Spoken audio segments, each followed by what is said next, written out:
Assalamualaikum warahmatullahi wabarakatuh. Alhamdulillah, selalu kita memuji Tuhan kita Allah. Kalimat yang mulia dan suci ini selalu kita ucapkan kepadanya atau untuknya. Dialah zat yang maha suci, maha mulia, maha adil, satu-satunya pencipta, pemilik, penguasa semua yang di langit, semua yang di bumi, dan semua yang di kedalaman lautan, terjangkau atau tidak terjangkau oleh mata kita sebagai manusia. Zat yang maha kuat, maha adil, tidak beranak dan tidak diperanakkan, dan juga tidak ada sekutu bersamanya dalam setiap kegiatannya. Dia dengan kemahasempurnaannya dan kemahaadilannya telah memberikan kepada kita kemudahan agar segala kebutuhan kita di roda kehidupan di muka bumi ini dengan mengucapkan dan memuji namanya Alhamdulillah. Maka selalulah Bapak Ibu sekalian mengucapkan kalimat ini. Selanjutnya kita panjatkan salam hormat kita penuh dengan cinta dan rindu kepada manusia terbaik, manusia yang telah diutus oleh Sang Pencipta Allah kepada kita untuk membawa hukum halal haramnya, sehingga kita punya panduan hidup. Kita tahu mana boleh dan tidak boleh, mana yang halal dan mana yang haram, mana yang diperintahkan dan mana yang dilarang oleh Sang Pencipta. Dan berbahagialah orang-orang yang mengikuti manusia terbaik ini, karena memang tergambarkan dalam kehidupannya yang sudah tidak asing lagi bagi setiap orang muslim, kebahagiaan, ketentraman, bahkan bisa menang dari musuh-musuhnya, dan juga dia bisa mendapatkan solusi terbaik dari semua permasalahan hidupnya. Dan juga mengucapkan satu kali salam hormat pada manusia terbaik ini akan dibalas oleh Allah langsung 10 kali tambahan rahmat. Maka sangat wajar kalau kita selalu mengucapkan salawat dan taslim kepada Nabi besar Muhammad sallallahu alaihi wasallam. Pada kesempatan ini, Bapak Ibu sekalian, kami bersyukur kepada Allah karena Allah mudahkan kaki kami berhasil menginjakkan salah satu buminya Allah ini, dan tentu saja demi kebaikan, karena ingin menyampaikan kepada Bapak Ibu agama yang sudah Allah sempurnakan ini. Dan kita akan memberikan judul pada malam ini, Hiduplah Mulia dengan Islam. Bapak Ibu sekalian, agama yang sedang kita anut ini, agama Islam, ini bukan agama yang baru. Agama yang diterima dan diperintahkan oleh Allah adalah Islam. Seperti Allah berfirman dalam firman-Nya dalam Al-Quran, A'udzubillahi minasyaitonirrajim, Inna ad-dina 'indallahi Islam. Agama yang diterima di sisi Allah hanya Islam. Definisi Islam sendiri itu adalah istislamun nafsu lillahi rabbil alamin, penyerahan diri secara totalitas kepada Sang Pencipta Allah. Definisi Islam dikasih kepada siapa saja yang beriman kepada Allah secara totalitas. Kalau ada secara substansial saja dari keimanan itu yang hilang, maka predikat Islamnya diangkat. Definisi kafir, lawan daripada orang beriman atau orang Islam, itu bisa diberikan kepada orang yang menolak Allah secara totalitas, seperti para ateis, nggak ada Tuhan bagi dia. Atau orang yang menolak beriman kepada Allah secara substansial.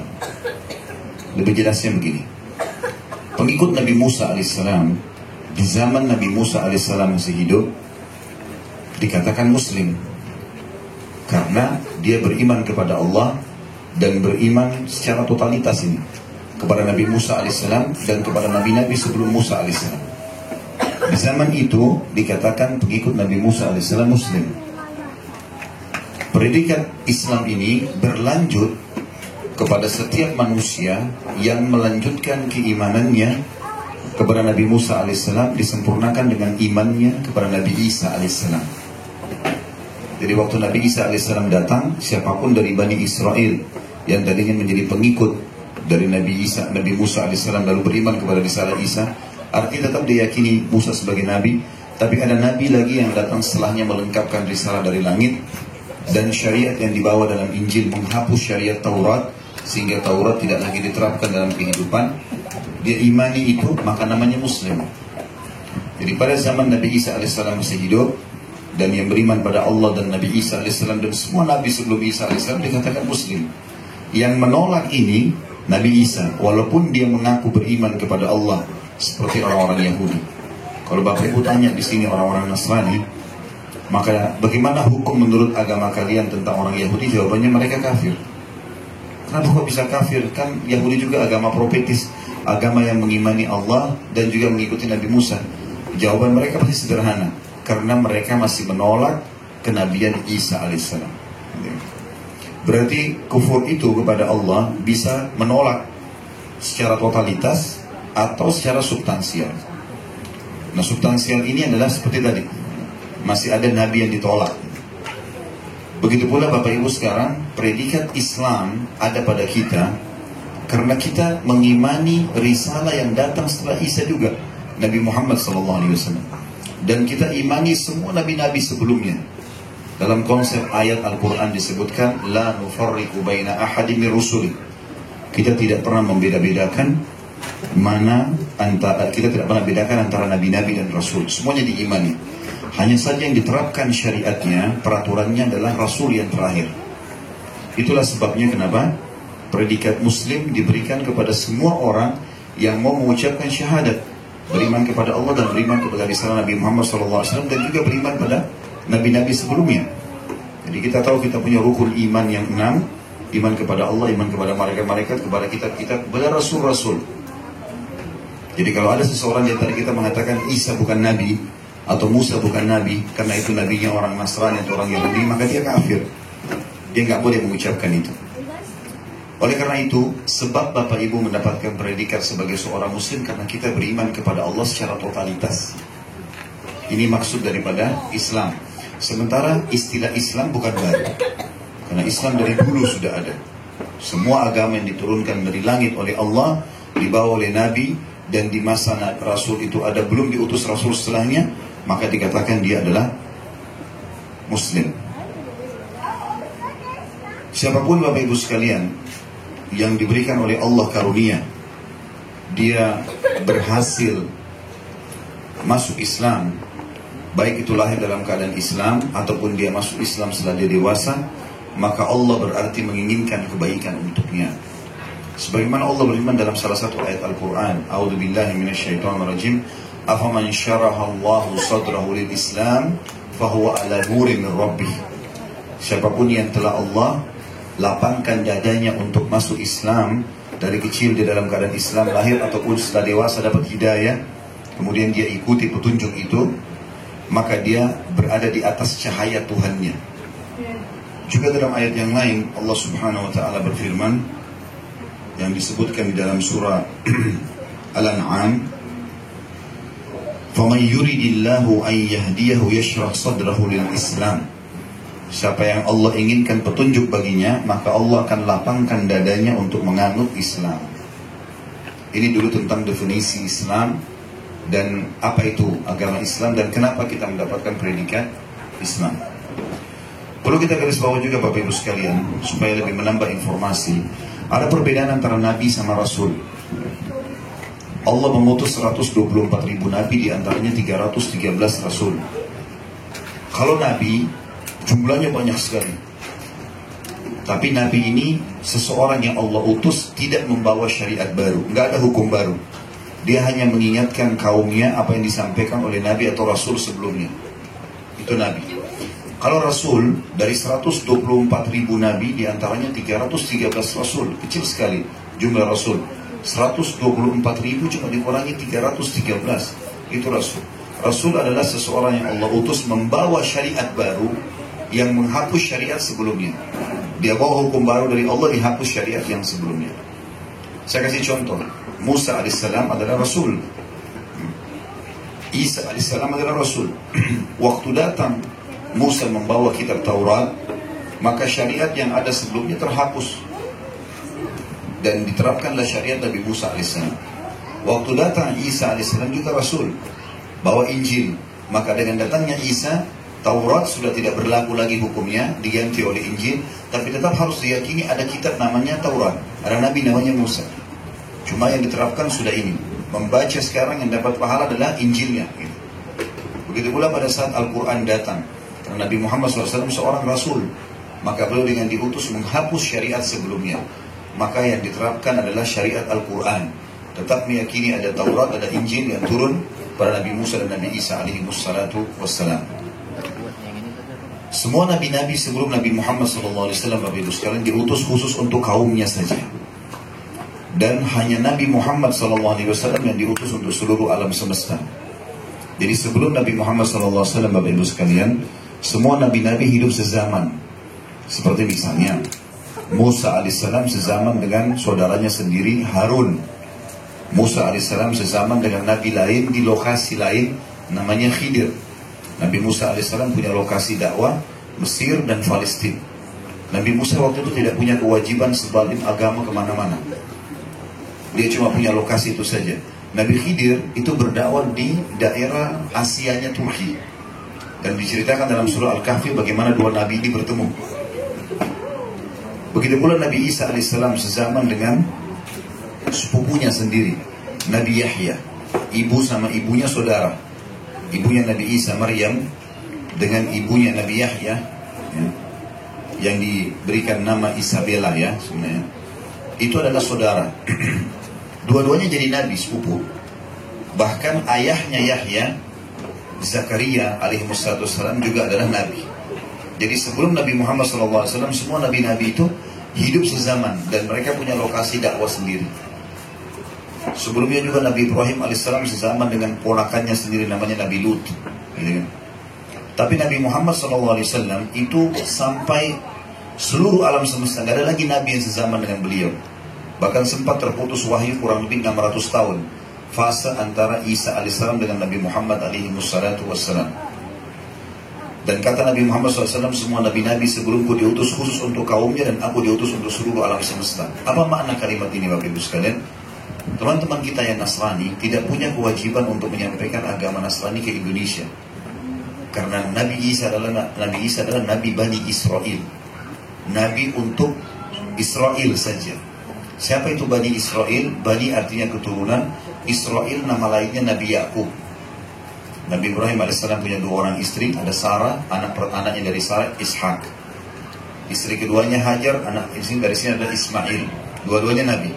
Dari Ishak ada lagi anak, nama Nabi juga, Yakub namanya. Nah Nabi Yakub ini, nama lainnya adalah Israel. Kalau dikatakan Bani Israel berarti keturunannya Nabi Yakub. Nah, Nabi Isa alaihissalam, Nabi Musa alaihissalam khusus berdakwah di Bani Israel. Makanya diberikan julukan Nabi-Nabi Bani Israel. Mereka tidak punya kewajiban mendakwahi orang Arab, orang Melayu, orang hitam di Afrika, nggak ada kewajiban. Dakwanya cuma untuk Bani Israel. Sementara Nabi Muhammad SAW berdakwah untuk seluruh alam semesta. Nggak ada pengecualian di sini. Ini pembukaan ceramah kita dulu. Mungkin Bapak Ibu belum menangkap semuanya, tapi akan lebih jelas setelah saya rincikan nanti. Ini penjelasan tentang Nabi-Nabi dan Rasul, bagaimana memahaminya dan perbedaan definisinya. Kemudian juga tentang masalah predikat Islam, serta perbedaan, serta bagaimana memahami kedudukan Nabi Muhammad SAW yang diutus untuk seluruh alam semesta.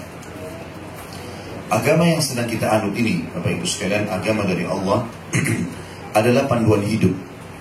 Semua lini kehidupan kita dimasuki. Sampai cara makan, cara minum, cara berpakaian, cara membersihkan diri. Maaf cebok, masuk kamar mandi.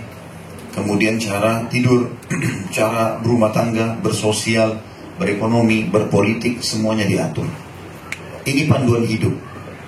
Dan tidak bisa seorang muslim memilah-milah itu. Saya mau ambil bagian agama yang saya suka saja. Yang saya tidak suka saya tinggalkan. Ini sebabnya Allah memvonis ahli kitab di dalam surah Al-Baqarah, mereka kufur gara-gara itu. Allah berfirman, "A'udzubillahi minasyaitonirrajim, afatu'minuna bi ba'dil kitab wa takfuruna bi ba'd." Apakah kalian beriman dengan sebagian Alkitab dan kalian menolak sebagian yang lain? Islam harus difahami dulu panduan hidup. Bukan pilihan biasa, Bapak Ibu sekalian. Jadi harusnya kita menjadikan Islam sebagai tradisi kita. Semuanya yang Bapak Ibu mau lakukan, mau makan, mau minum, mau tidur, mau pakaian, mau menikah, mau bergaul ya, kemudian mau apa saja, berekonomi, berpolitik, tanyakan bagaimana Islam mengajarkan. Setiap orang di antara kita harus ada bendera di atas kepalanya, judulnya Islam. Maka dia harus jadikan panduan hidup. Dan disitulah Bapak Ibu akan merasakan kesempurnaan Islam. Kalau Bapak Ibu hanya kenal Islam, nanti kalau masuk masjid, kalau di luar, di jalanan, di tempat kerja nggak ada Islam, maka ini berarti belum merasakan kesempurnaan Islam. Dia belum tahu, kalau dia belum jadikan Islam sebagai panduan hidupnya. Maka harus difahami dulu poin ini Bapak Ibu sekalian. Jadi yang kita pelajari sebentar lagi tentang masalah Islam, dan sederhana sekali, 5 rukunnya diikuti dengan ke-6 rukun iman. Itulah Islam. Tidak ada sesuatu yang berat, dijadikan sebagai panduan dalam hidup, maka dia akan sempurna. Ada seorang Arab Badui datang kepada baginda Nabi Muhammad SAW dalam salah satu majlis beliau. Waktu beliau lagi duduk bersandar, biasanya tradisi Nabi SAW kalau mau ngobrol sama teman-temannya, beliau muttaki. Muttaki itu meletakkan siku kanannya di tanah, terus kakinya ngelonjor, dan beliau bicara sama para sahabatnya. Masuklah seorang Arab Badui lalu berkata, siapa di antara kalian yang bernama Muhammad? Orang ini belum masuk Islam. Maka Nabi SAW menjawab dalam kondisi beliau santai begitu, saya. Lalu dia berkata, hai Muhammad, saya mau bertanya, jawablah dengan jujur.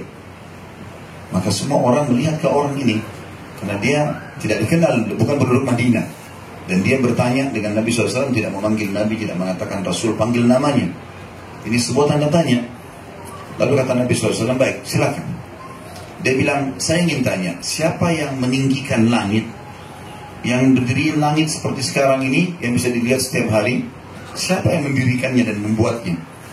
Kata Nabi SAW, Allah. Lalu orang itu lagi bilang, saya bertanya kepadamu, siapa yang menghamparkan bumi, membuat bumi sampai bisa dibanguni di atasnya, dicocok tanami, diambil hasilnya? Siapa yang hampar itu? Kata Nabi SAW, Allah. Orang ini bilang lagi, hai Muhammad, siapa yang menancapkan gunung-gunung sehingga beragam macam jenis gunung ini ada di muka bumi? Siapa yang menancapkannya? Kata Nabi SAW, Allah. Lalu orang ini mengucapkan kalimat, Bapak Ibu sekalian, kata para ulama, kalau diletakkan di atas gunung, mungkin gunung itu bisa hancur. Dia mengatakan, hai Muhammad, aku bertanya kepadamu atas nama Allah yang telah meninggikan langit, menghamparkan bumi, menancapkan gunung-gunung. Apakah dia yang mengutusmu kepada kami? Kata Nabi SAW sambil duduk, tiba-tiba Nabi lagi berbaring tadi, duduk karena seriusnya pertanyaan ini. Maka kata Nabi SAW, iya, dengan penuh keyakinan. Lalu dia bilang, aku bertanya kepadamu atas nama Allah yang telah meninggikan langit, menghamparkan bumi, menancapkan gunung-gunung. Apakah dia yang telah memerintahkan kepadamu untuk menyampaikan kepada kami mengerjakan 5 waktu sholat dalam sehari? Kata Nabi SAW, iya. Aku bertanya kepadamu lagi, hai Muhammad, apakah Allah yang telah, atas nama Allah yang telah meninggikan langit, menghamparkan bumi, menancapkan gunung-gunung, apakah dia telah memerintahkan engkau kepada kami untuk menyampaikan, mengeluarkan dari harta kami zakat yang dikeluarkan dari orang kaya kami, diberikan kepada orang miskin kami? Kata Nabi SAW, iya. Aku bertanya lagi kepada Muhammad, atas nama Allah yang telah meninggikan langit, menghamparkan bumi, menancapkan gunung-gunung, apakah engkau telah diperintahkan oleh Allah untuk memerintahkan kepada kami berpuasa sebulan dalam setahun, puasa Ramadan? Kata Nabi SAW, iya. Aku bertanya kepadamu, hai Muhammad, atas nama Allah yang telah meninggikan langit, menghamparkan bumi, menancapkan gunung-gunung, apakah Allah memerintahkan kepadamu menyampaikan kepada kami untuk berhaji ke Baitillah di Mekah sekali seumur hidup kami? Kata Nabi SAW, iya. Maka orang itu tiba-tiba mengatakan, asyhadu an la ilaha illallah wa anna Muhammad Rasulullah. Saya bersaksi bahwa saya tidak ada Tuhan yang berhak disembah kecuali Allah, dan kau benar-benar utusannya. Lalu orang ini berkata, ya Rasulullah. Sekarang diubah sama dia. Tadi dia panggil Muhammad, sekarang dia mengatakan, wahai utusan Allah, saya ingin bertanya kepadamu atas nama Allah yang telah meninggikan langit, menghamparkan bumi, menancapkan gunung-gunung. Kalau saya sudah kerjakan itu 5 tadi rukun Islam, saya yakini Allah ada, saya yakini kamu adalah utusannya, lalu sholat, lalu zakat, lalu puasa Ramadan, lalu haji, apa yang aku dapatkan? Kata Nabi SAW, kau akan masuk surga. Kalau kau amalkan itu 5 rukun Islam, mati kau masuk surga. Lalu kata orang tersebut, demi Allah, aku tidak akan menambah dan menguranginya. Artinya aku akan mengamalkan itu, nggak ada lagi aku kerjaan yang lain, sunnah-sunnah pun tidak. Aku kerjaan yang wajib-wajib ini untuk mengejar surga. Lalu orang itu pergi. Kata Nabi SAW, siapa yang ingin melihat penghuni surga, ini orangnya. Dalam riwayat lain dikatakan, kata Nabi SAW, beruntung orang ini kalau dia jujur. Artinya Islam sederhana, 5 rukun Islam, amalkan itu. Islam tidak rumit Bapak Ibu sekalian. Selain daripada 5 rukun ini, hukumnya sunnah, artinya tambahan. Kalau kita kerjakan, kita seperti kalau kerja lembur, dapat bonus. Tapi kalau asas pekerjaan sudah ada. Kalau Bapak Ibu kerja dari jam 8 sampai jam 5 sore, kerjakan itu sudah dapat gaji misalnya. Sudah selesai. Tapi kalau Bapak ingin lembur, ingin tambah ekstra pekerjaan, ingin mengiyakan orderan-orderan tambahan, maka akan dapat bonus. Seperti itulah. Ini Islam Bapak Ibu sekalian. Sederhana sekali dan mudah. Serta agama yang sedang kita anut ini panduan hidup yang semestinya kita amalkan. Bapak Ibu sekalian, Islam yang kita anut ini disebutkan dalam sebuah hadis riwayat Imam Bukhari tentang Salman Al-Farisi radhiyallahu anhu, sahabat Nabi. Orang ini pernah menjadi menterinya Raja Kisra, Raja Persia. Cerdas sekali. Kalau di zaman sekarang profesor, maka beliau profesor di zaman itu. Dia pernah masuk agama Yahudi, hafal Taurat. Lalu dia keluar karena merasakan ada banyak penyimpangannya. Dia masuk agama Nasrani, dia hafal Injil. Lalu dia keluar sampai dia masuk ke agama Islam yang dibawa oleh Nabi Muhammad SAW dengan penuh keyakinan. Dan dia menghafal Al-Quran. Satu waktu dia pulang ke negeri Persia, Raja Persia dengar, dipanggil dia. Hai Salman, apa yang kamu buat ini? Pergi jauh-jauh, tinggalkan Persia dengan ibu kotanya yang mewah. Itu peradabannya sangat maju sekali. Persia terkenal negara adidaya. Ya, sama dengan di zaman kita Amerika sama Rusia. Negara yang terkenal dengan sangat maju, gitu kan? Zaman itu, kenapa kau tinggal dan kau pergi ke Madinah? Tinggal di Madinah di padang pasir. Apa yang kau diajarkan di sana? Maka Salman menyimpulkan untuk kita Islam. Dia bilang kami telah diajarkan bagaimana cara kami berhubungan dengan Tuhan kami Allah, sehingga kami tidak bergantung kepada selain Allah, sampai bagaimana cara kami membersihkan diri kami dari najis, sampai bagaimana kami cebok membersihkan diri dari kencing, dari buang air besar, dari kotoran. Itu semua diajarkan. Kesimpulan Islam sangat sederhana. Bapak Ibu sekalian, secara histori, agama Islam yang kita anut ini memang agama yang dibenarkan oleh Allah. Dan secara sejarah manusia, kita ini pada saat menerapkan Islam dalam kehidupan kita sehari-hari, betul-betul kita akan mendapatkan kejayaan dan akan berkuasa. Saya akan sebutkan secara histori Bapak Ibu sekalian, direnteti tahun-tahunnya bersama saya akan sebutkan. Kita kurang lebih kaum muslimin tidak menjadi pemimpin di dunia ini kurang lebih 93 tahun yang lalu saja. 1200 tahun sekian ya, kita berkuasa di muka bumi. Dari mana historinya Ustaz? Kita dengarkan sama-sama. Tahun Hijriah tahu ya? Tahun Hijriah artinya tahun di mana mulai dihitung tahun 1 Hijriah, hijrahnya Nabi Muhammad SAW dari Mekah ke Madinah. Dikenal dengan tahun 1 Hijriah.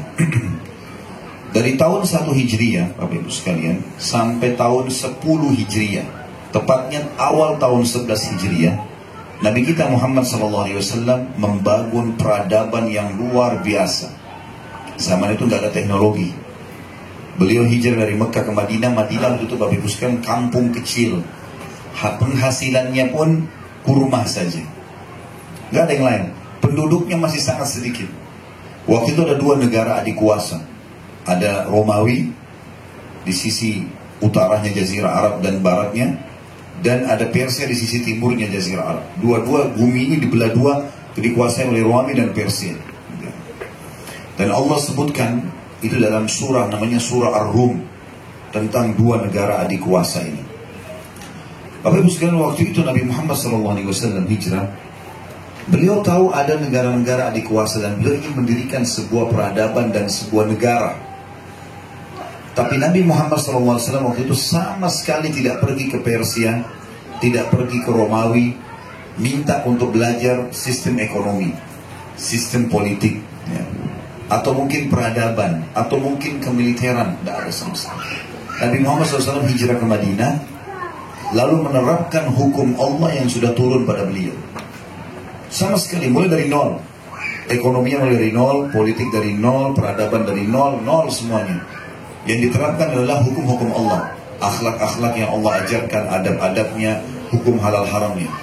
Dan setelah 10 tahun Nabi Muhammad SAW di Madinah, dengan suka dukanya, beliau berhasil mendirikan negara Islam pertama. Di tahun 11 Hijriah sampai tahun 13, Digantikan Nabi SAW setelah beliau meninggal oleh mertuanya sendiri dan sahabat dekatnya Abu Bakar radhiyallahu anhu.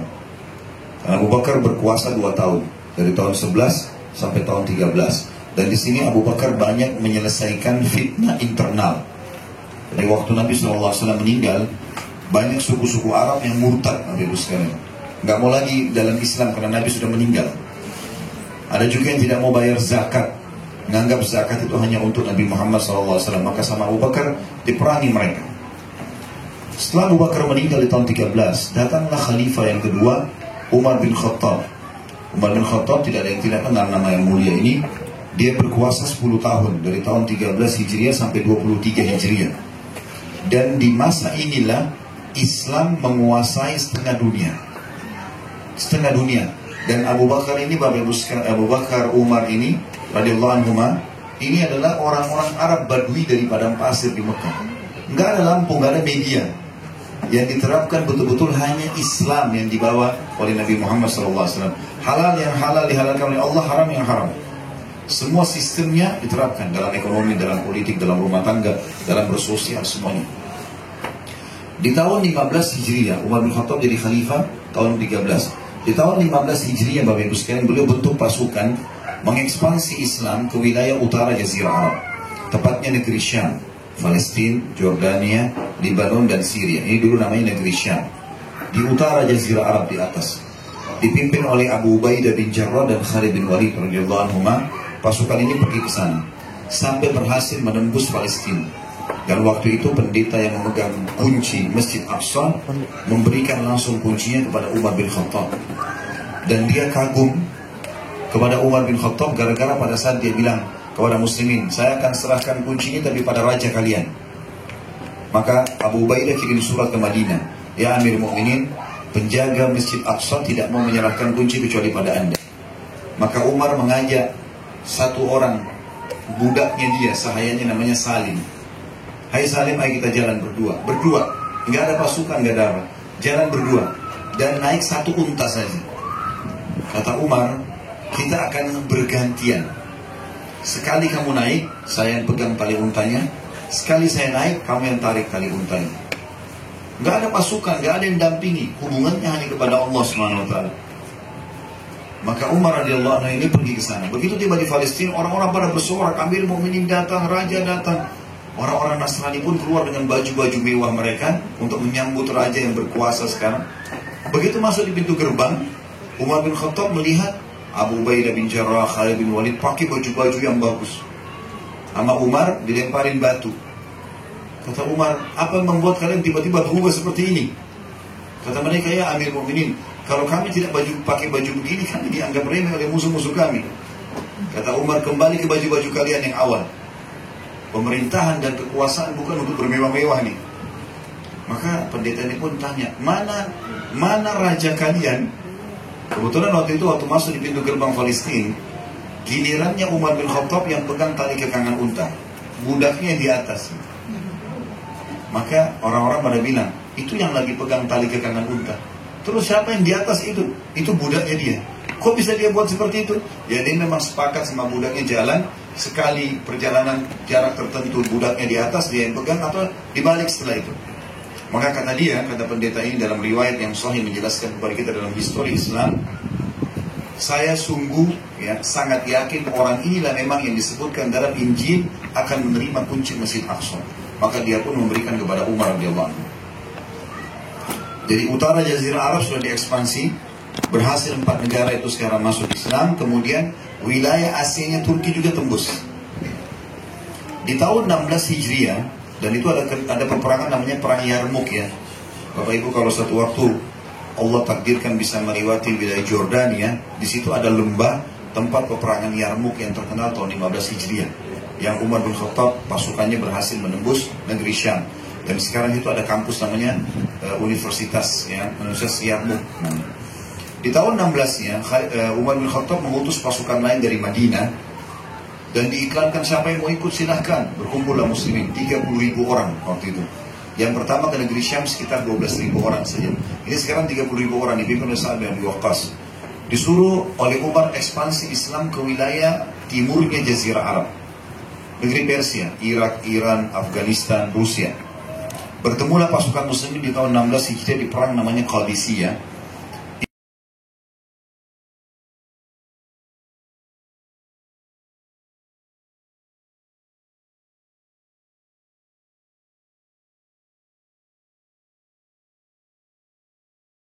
Zaman itu sahabat-sahabat Nabi menembus istana putihnya Kisra. Takluklah waktu itu seluruh wilayah Kisra ya. Timurnya Jazirah Arab takluk semua. Dan pada saat itu Bapak Ibu sekalian, Umar bin Khattab menerapkan hukum halal haramnya Allah. Enggak pakai peradabannya Persia. Di negeri Syam juga enggak pakai peradabannya Romawi. Yang diterapkan hukum Allah, mana halal halal, haram haram gitu. Kemudian di tahun 20 Hijriah Umar bin Khattab membentuk pasukan lain jumlahnya 8.000 orang ingin menembus Mesir dipimpin oleh Amr bin As. Sekarang ekspansi ke baratnya ke wilayah Afrika. Dan tahun 20 Hijriah Amr bin As berhasil menembus Mesir. Maka utara, Afrika Utara, Mesir, Tunis, Jazair, Maroko tembus. Dan seluruh Afrika terbuka Islam pada saat itu. Dan akhirnya nanti akan ada ekspansi ke Spanyol, di mana Islam berkuasa 200 tahun. Ini semua terjadi di bawah tahun 20 Hijriah. Islam sudah berkuasa setengah dunia. Tidak pakai peradabannya orang, pakai peradaban kita sendiri. Mana yang Allah perintahkan dikerjakan, mana yang dilarang tinggalkan. Ditarik dalam semua lini kehidupan, termasuk ekonomi. Makanya kita dengar ada ekonomi Islam, ada politik Islam. Memang itu ada sebenarnya. Setelah itu Bapak Ibu sekalian, datang Umar bin Khattab meninggal tahun 23 Hijriah. Datang Uthman bin Affan. Zaman Uthman bin Affan masa kejayaan, umat Islam mulai membuat kapal-kapal perang. Dan bangunan-bangunan diluaskan, dimakmurkan kaum muslimin. Pada masa Uthman bin Affan dari tahun 23 Hijriah sampai 37 Hijriah, itu masa keemasan di mana umat Islam jaya. Tidak ada orang miskin waktu itu. Banyak orang-orang sudah mampu gitu. Bahkan di zaman Uthman bin Affan, seringkali kota Madinah didatangkan ratusan ekor unta yang membawa keju, yang membawa susu. Lalu kemudian setelah padat jalan Madinah, kata pengawal-pengawal Uthman, hai muslimin, ambillah ini hak kalian dari susu. Diambillah susu, ambil keju. Jadi tidak ada orang susah hidupnya pada saat itu. Setelah itu Uthman bin Affan, tentu kita tidak bicara tentang histori satu persatu panjang ya, tapi saya rincikan tahun-tahunnya. Setelah itu Uthman bin Affan mati terbunuh. Ya, kemudian datanglah Ali bin Abi Thalib berkuasa dari tahun 37 sampai 40 Hijriah. Ini dikenal dengan masa kejayaan Khulafaur Rasyidin. Dan Ali bin Abi Thalib selesai juga di masa kejayaannya selama 3 tahun itu berusaha untuk menyelesaikan fitnah internal sehingga muslimin mulai aman kembali gitu kan. Setelah itu Bapak Ibu sekalian berdiri dinasti pertama dalam Islam, kerajaan pertama dalam Islam. Namanya dinasti Umayyah. Umayyah ini berjaya dari tahun 40 Hijriah sampai 132 Hijriah. Lihat kita dari mulai tahun 1 Hijriah ya, direntet sampai nanti di tahun kita sekarang. Kita sekarang di tahun 1438 Hijriah. Benar ya? Baik. Kita sekarang sudah sampai di tahun 132. Dari tahun 40 sampai 132 ini kerajaan pertama Islam namanya Umayyah. Di zaman ini Bapak Ibu sekalian, keluarlah ulama-ulama besar. Ya, seperti Imam Abu Hanifah, Imam Malik, Imam Ahmad, yang Bapak Ibu dengar, Imam Syafi'i, 4 imam madhab. Ya. Kemudian datang setelahnya, ini tentu banyak kiprah-kiprahnya dalam kehidupan kaum muslimin ya. Dulu ibu kotanya di Damaskus di Syria. Setelahnya datang kerajaan lebih besar lagi, namanya Abbasiyah. Abbasiyah ini ibu kotanya di Irak, di Baghdad. Itu berdiri dari tahun 132 setelah Umayyah runtuh sampai 656 Hijriah. Dan di masa ini keluarlah ulama-ulama hadis. Kalau Bapak Ibu pernah baca hadis riwayat Bukhari, riwayat Muslim, Abu Daud, An-Nasai, Ibnu Majah, ya, ini semua keluarnya Tirmidzi ini di zaman ini. Di zaman kejayaan Abbasiyah. Dan di zaman Abbasiyah inilah Islam masuk sampai ke Spanyol. Dan apa kata para pemikir barat Bapak Ibu sekalian? Sungguh kalau kaum muslimin tidak menembus Spanyol di awal abad pertengahan Masehi, maka pastikan Eropa tidak akan seperti sekarang keadaannya. Karena waktu itu betul-betul mereka dalam keadaan ya jauh sekali dari peradaban. kaum muslimin datang dan masa kejayaan emas Spanyol itu.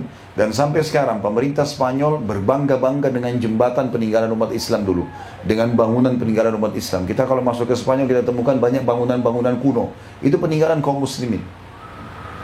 Dan sangat luar biasa, ilmuwan. Kalau Bapak Ibu baca buku, kalau di Indonesia ada pernah saya temukan buku, waktu saya lagi susun tesis S2, buku judulnya dalam bahasa Indonesia itu Kultur Islam.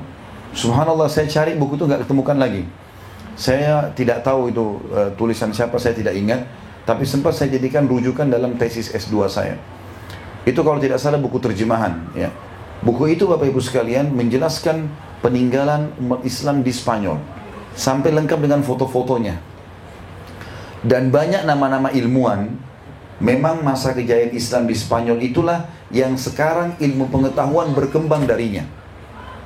Ada yang berhasil dihapus namanya, sehingga umat Islam tidak tahu kalau itu dari umat Islam.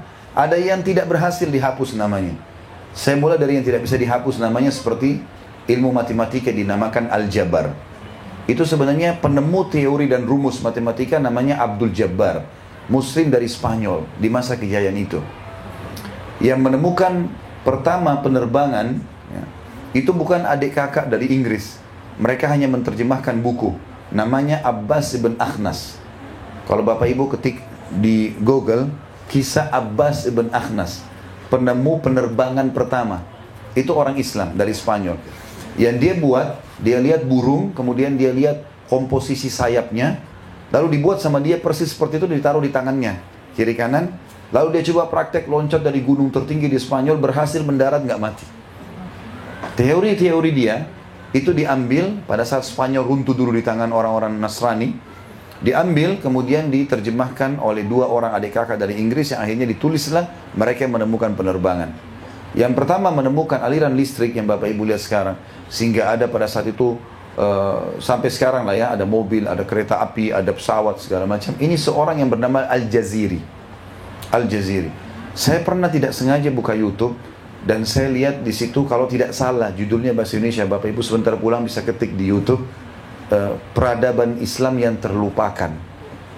Itu kalau tidak salah ada orang barat, orang non muslim, mereka yang membuat cuplikan, kesannya ada seperti anak-anak kecil sekolah, mungkin anak SMP atau SMA, mereka lagi mau masuk perpustakaan, lalu mereka mau tahu tentang peradaban dunia.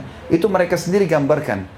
Kalau penemu pertama matematika namanya Al-Jabar, penemu penama kedokteran namanya si fulan, penerbangan namanya si fulan, mereka sendiri akui itu. Dan itu memang ada, secara sejarah ada. Jadi kita bukan orang yang cuma ikut nebeng dengan teknologi ini ada sekarang. Kita penemuhnya, umat Islam penemunya. Karena memang Allah membebaskan di dalam agamanya ini untuk umat Islam berfikir. Allah bilang, lihatlah ke langit, berfikirlah, ambil ilmu dari situ, ke daratan. Dan Islam tidak pernah membatasi ilmu pengetahuan, selama itu bukan hal yang haram. Disuruh kembangkan. Al-Jaziri telah menemukan teori itu dan terbukti Bapak Ibu sekalian. Orang yang pertama menemukan pisau bedah, ilmu kedokteran itu terkenal sekali di masa jaya Spanyol dulu, itu Al-Haythami. Dan sampai sekarang buku-bukunya masih banyak yang diterjemahkan. Bahkan di Spanyol sekarang banyak ribuan manuskrip tulisan para ilmuwan muslim yang masih belum disentuh oleh anak-anak muslim. Disimpan oleh pemerintah Spanyol, ditaruh di museum saja. Itu sayang sekali kalau mereka tidak mengurus itu, peninggalan sejarah yang luar biasa. Baik, pada saat 656 Hijriah, akhir daripada kerajaan Abbasiyah ini Bapak Ibu sekalian, datang kerajaan Mongolia, orang-orang dari Mongolia yang terkenal dengan Genghis Khan-nya, yang pimpinannya Hulagu dan seterusnya, menyerang. Pada saat itu mereka berkoalisi dengan kekuatan salib dunia. Mereka menyerang Baghdad, ibu kota Irak, takluklah waktu itu, jatuh.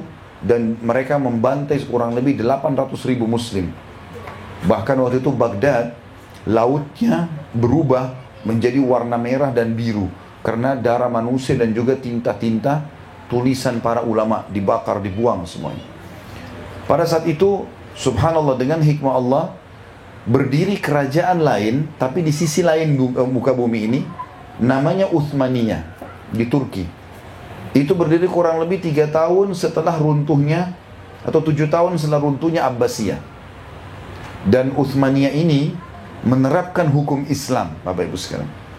di Turki. Sampai sekarang kalau Bapak Ibu misalnya pas lagi ada waktu ke Turki, misalnya kalau kita Indonesia biasa umroh plus Turki, nah saya sering bimbing gitu, lalu kemudian saya lihatkan mereka peradaban-peradaban, kerajaannya ada, peninggalan-peninggalannya ada. Dan Turki itu Bapak Ibu sekalian menerapkan Islam dari tahun 600 ya, kurang lebih ya 657 atau 59 Hijriah sampai 1924 Masehi. Kurang lebih 93 tahun yang lalu. Setelah itu datang Kemal Atatürk menghapus khilafah Islamiyah, menghapus hukum Islam, perempuan nggak boleh lagi pakai jilbab, buku-buku Islam semuanya dilarang, bahasa Arab dilarang dan disuruh ubah oleh dia, sampai azan pun dalam bahasa Turki waktu itu. Maka tadinya Turki Utsmaniyah ini berkuasa. Waktu di zaman khilafah Turki, Bapak Ibu kalau ketik di Google pun bisa baca banyak artikel tentang kerajaan Utsmaniyah. Itu sebelum berubah jadi republika, betul-betul mereka menguasai dunia, kaum muslimin.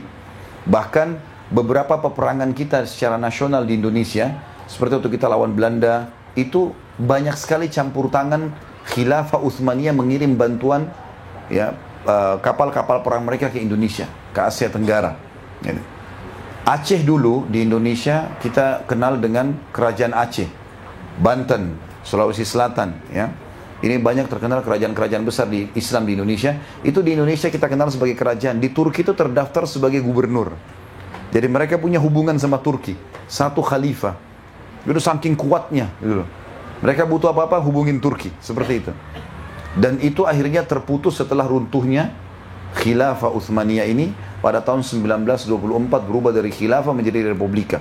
Dan subhanallah sebelum runtuh ini Bapak Ibu sekalian, kita perlu tahu Turki itu punya kekuatan yang besar sekali. Sampai negara yang menguasai mayoritas tanah di muka bumi adalah kerajaan Utsmaniyah ini. Dulu kalau kapal-kapal Turki Utsmani lewat di daerah Eropa, maka gereja tidak berani membunyikan loncengnya karena khawatir mengganggu muslimin. Bapak Ibu perlu tahu, dan masih ada foto-fotonya. Subhanallah, saya itu hari punya di HP saya tapi terhapus. Ada foto masih hitam putih, raja-raja Eropa pada zaman itu, yang sudah ada foto tapi buram di tahun 1920-an gitu kan. Itu raja-raja Eropa seperti Raja Austria, itu ada ratunya pakai cadar. Jadi ratunya pakai cadar. Kenapa? Karena mereka mencontohi ratu-ratu muslimin di Utsmaniyah. Dan mereka mengatakan setiap ratu nggak boleh kelihatan oleh setiap laki-laki. Seperti itu. Jadi mereka mencontohi, bahkan orang-orang non-muslim pada saat itu kalau mereka bisa berbahasa Arab, dianggap orang yang penuh dengan peradaban, orang yang maju. Kalau ada laki-laki melamar perempuan dan bisa bahasa Arab, diterima lamarannya. Ini histori ini, bukan dikarang-karang ini. Jadi betul-betul kita dulu berjaya luar biasa. Dan pada saat kita terapkan agama ini, kalau Bapak Ibu tanya kenapa umat Islam sekarang seperti jumlahnya banyak tapi lemah, karena kita tinggalkan agama kita. Kita terus mengekor bukan pada agama kita yang sudah jelas-jelas Allah turunkan. Secara histori, waktu Turki meninggalkan syariat Islam, menghapus itu dan berubah jadi republika, Turki menjadi negara 200 sekian terpuruk di dunia. Sekarang ini pada saat sudah mulai mereka terapkan Islam, kita tahu presiden sekarang coba untuk kembali ke Islam, menunjukkan Islam gitu kan. Itu lihat bagaimana Turki sekarang menjadi 10 negara terkuat di Eropa. Ekonominya jadi bagus hanya karena mau menerapkan Islam. Konsepnya jelas kok. Allah sudah bilang agama di sisi Allah hanya Islam. Banyak sekali umat Islam yang melupakan poin ini. Mereka tidak sadar masalahnya. Padahal ini hal yang sangat luar biasa. Ini secara histori, Bapak Ibu sekalian. Secara histori seperti itu. Hukum-hukum Islam, kita sekarang pindah di sisi lain. Hukum-hukum Allah ini, hukum yang mulia Bapak Ibu sekalian. Hukum yang mulia. Saya coba mengangkat beberapa hukum, langsung saja ke poinnya, yang banyak dianggap oleh orang-orang non-muslim dan banyak umat Islam terpengaruh, itu keras. Seperti misalnya, isu yang dilemparkan oleh para orientalis. Orientalis ini Bapak Ibu sekalian istilah dalam bahasa Arab mustasyrikin. Jadi sekarang tidak jauh dari tempat Bapak Ibu di Kanada sini, ada seberang sana ada kampus McGill. Itu memang kampus yang dikhususkan. Di situ banyak teman-teman saya kebetulan kiai di Indonesia yang tadinya sekolah di sana.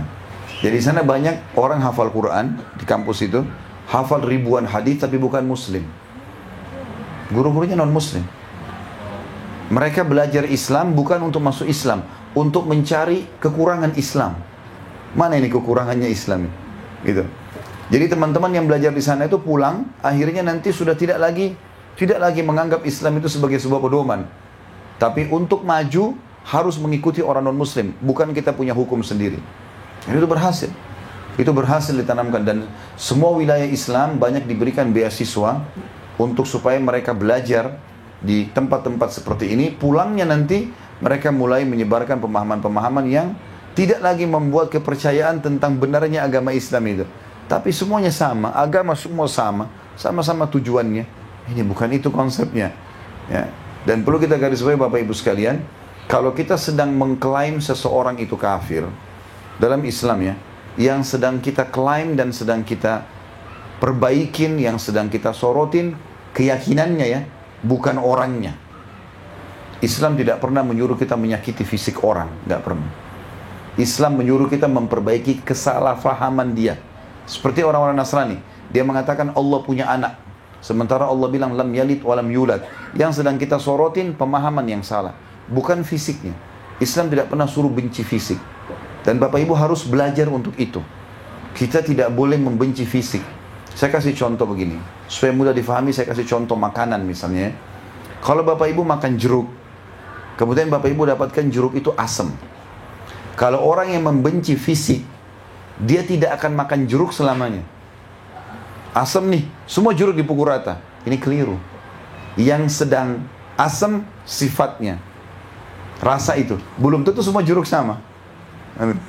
Maka orang kalau paham, oh ternyata asamnya yang saya tidak suka, belum tentu jeruk lain asam, bisa saja manis. Orang pernah makan ikan amis, dia kira semua ikan amis, dia alergi, nggak mau makan ikan. Ini keliru, gitu kan? Dia pernah punya masalah dengan satu misalnya siapa, orang Amerika, dia anggap semua Amerika orang buruk. Nggak, salah ini, nggak boleh kita begitu. Harus sportif. Yang salah dianya, satu orang. ABRI satu buat salah, satu orang itu salah, bukan semua ABRI-nya. Ada satu pegawai perusahaan buat salah, dianya yang salah, bukan perusahaannya. Ini orang yang salah, kan gitu. Ini harus adil. Begitu Islam yang mengajarkan, itu Islam mengajarkan kepada kita. Maka Bapak Ibu sekalian, kita harus fahamin poin ini, gitu kan? Kalau memang yang kita benci sekarang, yang kita sedang luruskan, bahkan kita perangi, baik itu dengan tulisan ataupun lisan, adalah pemikiran yang salah. Kalau orang itu tinggalkan pemikiran salahnya, dia syahadat, selesai urusannya. Saudara kita, mau dari manapun dia, nggak ada urusan, gitu kan? Dan kita perlu garis bawahi Bapak Ibu sekalian, Islam yang mulia ini, agama yang sedang kita anut, agama yang sempurna. Nggak ada rasisme dalam Islam, tidak ada fanatisme dalam Islam, nggak ada. Nggak ada rasis. Saya Arab, ini bule, ini Melayu, ini orang hitam dari Afrika, nggak ada bedanya. Ya, kata Allah SWT ya, dalam Al-Quran diceritakan, dan juga Nabi SAW sampaikan masalah itu. Inna akramakum indallahi atqakum. Orang yang paling mulia di sisi Allah diantara kalian orang yang paling bertakwa, orang yang paling patuh. Kata Nabi SAW, tidak ada bedanya antara turunan Arab dan Ajam. Ajam itu selain Arab, kecuali dengan ketakwaan. Di zaman Umar bin Khattab, Bapak Ibu sekalian, pernah dengar namanya Bilal bin Rabah ya, tidak asing. Sahabat Nabi yang berkulit hitam, dulu di Mekah budak ya. Setelah masuk Islam, nggak ada kata-kata budak. Kalau dulu mantan budak, nggak ada. Nggak ada yang berani caci maki Bilal. Bahkan Nabi SAW jadikan sebagai sahabat yang dekat. Nabi nikahkan Bilal dengan satu orang turunan Quraisy, wanita mulia. Pernah di zaman Nabi Muhammad SAW, teman-teman, ada orang Ansar ngambil air, kan? Ngambil air di sungai, pasukan baru pulang perang nih sama Nabi SAW. Rupanya ada juga orang muhajir. Muhajir ini orang yang menghijrah dari Mekah. Entah kenapa mereka cekcok, saling siram-siraman air. Orang Mekah ini angkat pedangnya sambil mengatakan, wahai muhajirin, tolong saya. Karena ini suasana baru pulang dari medan perang, Bapak Ibu sekalian. Orang-orang muhajirin dari Mekah ini pada kumpul di belakangnya orang ini, mau bantu, mau perang-perangan lawan saudaranya muslim nih. Orang Ansar ini juga cabut pedangnya lalu berkata, wahai Ansar, orang asli Madinah, wahai Ansar, tolong saya. Berkumpul juga beberapa orang Ansar. Sahabat-sahabat lain bingung, ini ada apa nih, mau perang ini. Kita Bapak Ibu sekalian, kalau jalan 3 orang di sini, 3 orang jalan sana, satu lempar batu, berantem nggak?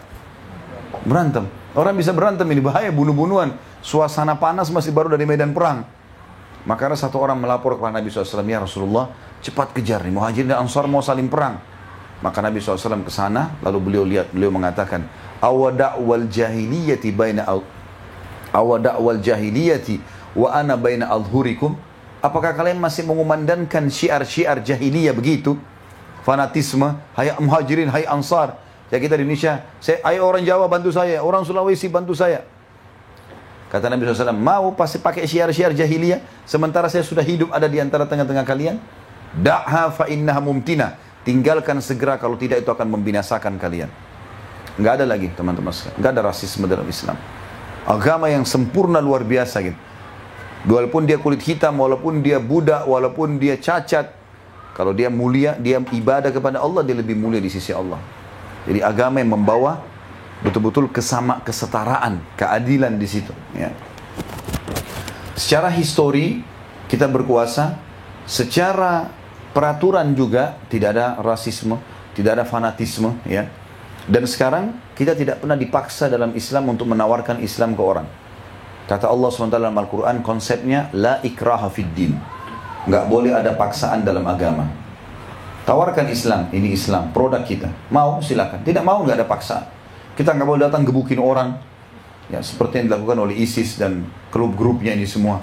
Sama sekali nggak benar ini. Bawa-bawa nama Islam, ngawur, bunuh orang, bom sana sini. Dari mana ceritanya ini? Orang bom orang lain lalu dikatakan mati syahid. Nggak mungkin. Ini salah sekali. Kayak di Jakarta ribut bom Marriott. Oh hebat nih. Hebat dari mana nih? Dia dikatakan mati syahid. Bagaimana caranya? Bom di wilayah Islam yang aman. Dan orang yang sedang dibom orang kafir di bawah naungan pemerintah Islam. Enggak boleh. Kata Nabi SAW, man adza dhimmiyan kuntu lahu khasiman yawmal qiyamah. Siapa yang menyakiti zimmi, zimmi itu orang kafir di bawah naungan pemerintah Islam. Dapat visa, ya, mereka punya izin tinggal, ada KTP-nya.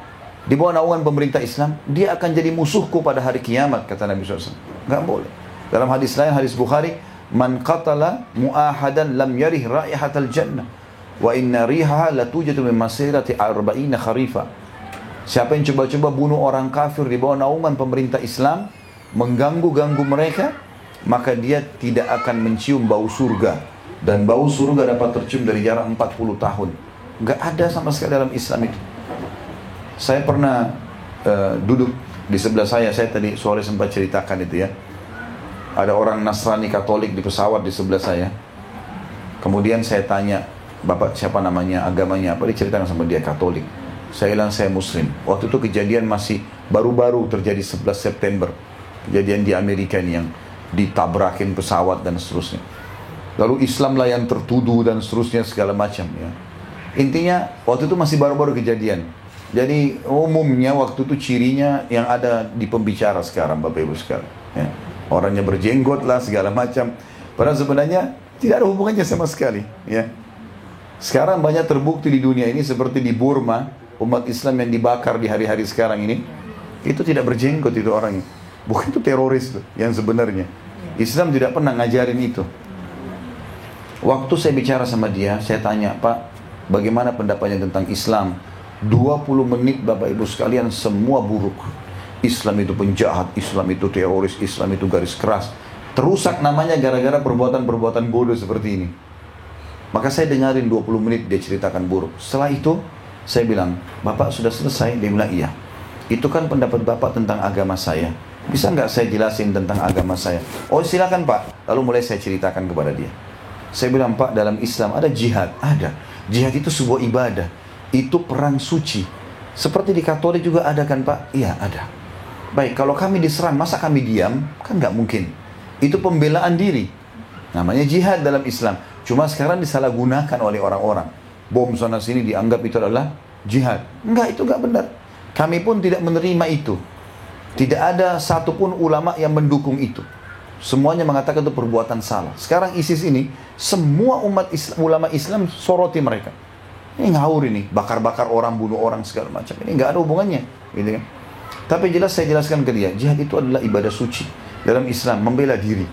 Seperti kasus Palestina, orang diserang, orang menjajah, Kita dulu Indonesia dijajah oleh Belanda, dijajah oleh Jepang, kita melawan, itu wajar. Membela masjid kita, membela diri kita, membela keluarga kita. Kalau enggak istrinya, anaknya bisa diperkosa, bisa dipukul, bisa segala macam, diambil haknya kan gitu. Maka itu ada. Dan dalam Islam kami kalau jihad Pak, ada wasiat Nabi kami. Saya jelasin gitu.